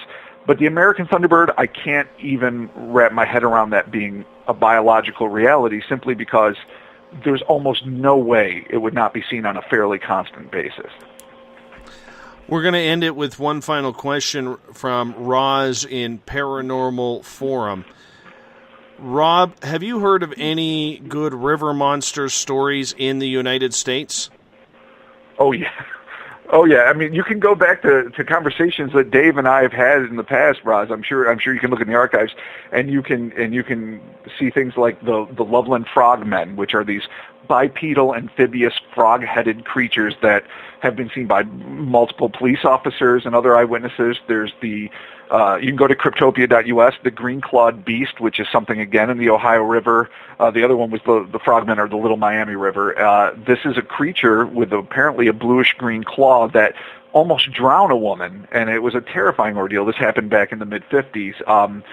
Again, I'm going to, like Dave and I have been talking all night, the Ohio River area, the Ohio area in general is astonishingly dense with cryptids, but there's the incredible Octoman, as I've dubbed him, and you can find that article too on Cryptopia.us, and this is like a strange, weird creature that basically seems to be bipedal like a human with a torso that's an undulating mass of tentacles and mayhem.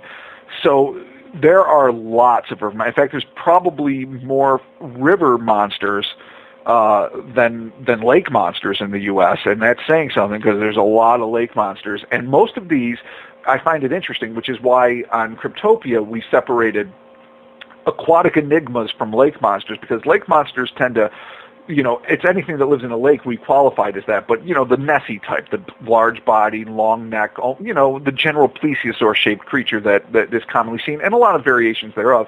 But the ones seen in rivers tend to be more humanoid, tend to be much more aggressive, frankly more terrifying in a lot of ways, and it's full of them. So go to Cryptopia.us and check out Aquatic Enigmas, and you'll find things from South America, which are weird simian monkey-type creatures with clawed tails and scales, and they have a penchant for eating fingernails and other parts of people that they find to be delicacies. You'll find I think El Cuero, which is literally translates to cow skin, the leather they call it, which is this weird, what I think is a subspecies of stingray that's very predatory and found in a lot of South American regions. So yeah, but I know, let's go back to the United States. The United States is chock full of river monsters. There's water babies from Southern California, which are, again, humanoid, small, fairly dangerous if you take the native accounts literally, which you have to, because indigenous accounts are the first accounts you ever get of any animals in an area. So yeah, the United States and the rest of the world are literally littered with fascinating river monsters, and they're some of my favorites to study. Absolutely awesome. I know you can't hear it, but I got the background music playing as we come to an end here on Space Out Radio. Rob, that was a fast 3 hours, my friend. Fast Absolutely. 3 hours. I cannot wait to do it again, because we're going to freak our audience out in 1 month when you are on again. Next month, though, it is actually, normally it's the third Wednesday of every month. We're going to be having you on Thursday, Oh, wrong month. Hold on. Yes, we're going to be having you on Thursday, May 19th, because we had to squeeze you in a day later, if you don't mind. Not at all. Not at all. I look forward to it, man. It's going to be fun. I'm going to dig up some truly creepy and fascinating tales for you and your audience. Awesome, buddy. It's always a pleasure, and we will talk to you very, very soon. Just a real pleasure to have you on. Rob Morphy from Cryptopia.us. If you want to check out that site, I highly suggest you do. If I'm looking for something, I go there. It's a big, big deal to check out that site. He's probably the best historian out there, next to maybe Lauren Coleman or Lon Strickler, that I have ever had the pleasure of having on the air. And that's why we bring him on once a month, because it's always different. Rob, good night to you, my friend. Thank you. Good night to you, Dave, and it's been a pleasure as always. Take care.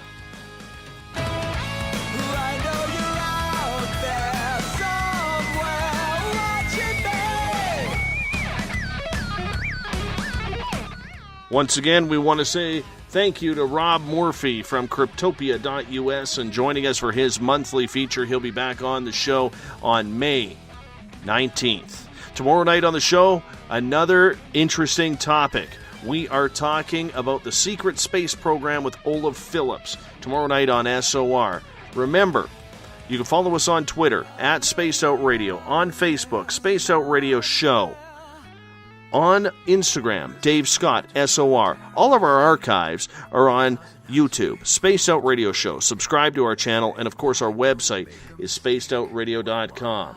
And we have Bumblefoot rocking us right out tonight, as he does every night here on the SOR. Thank you so much if you're in the Spaced Out Radio chat room, Paranormal Into the Night, Paranormal Forum, as well as SHR Media for carrying us live. See you in 22 hours. Good night.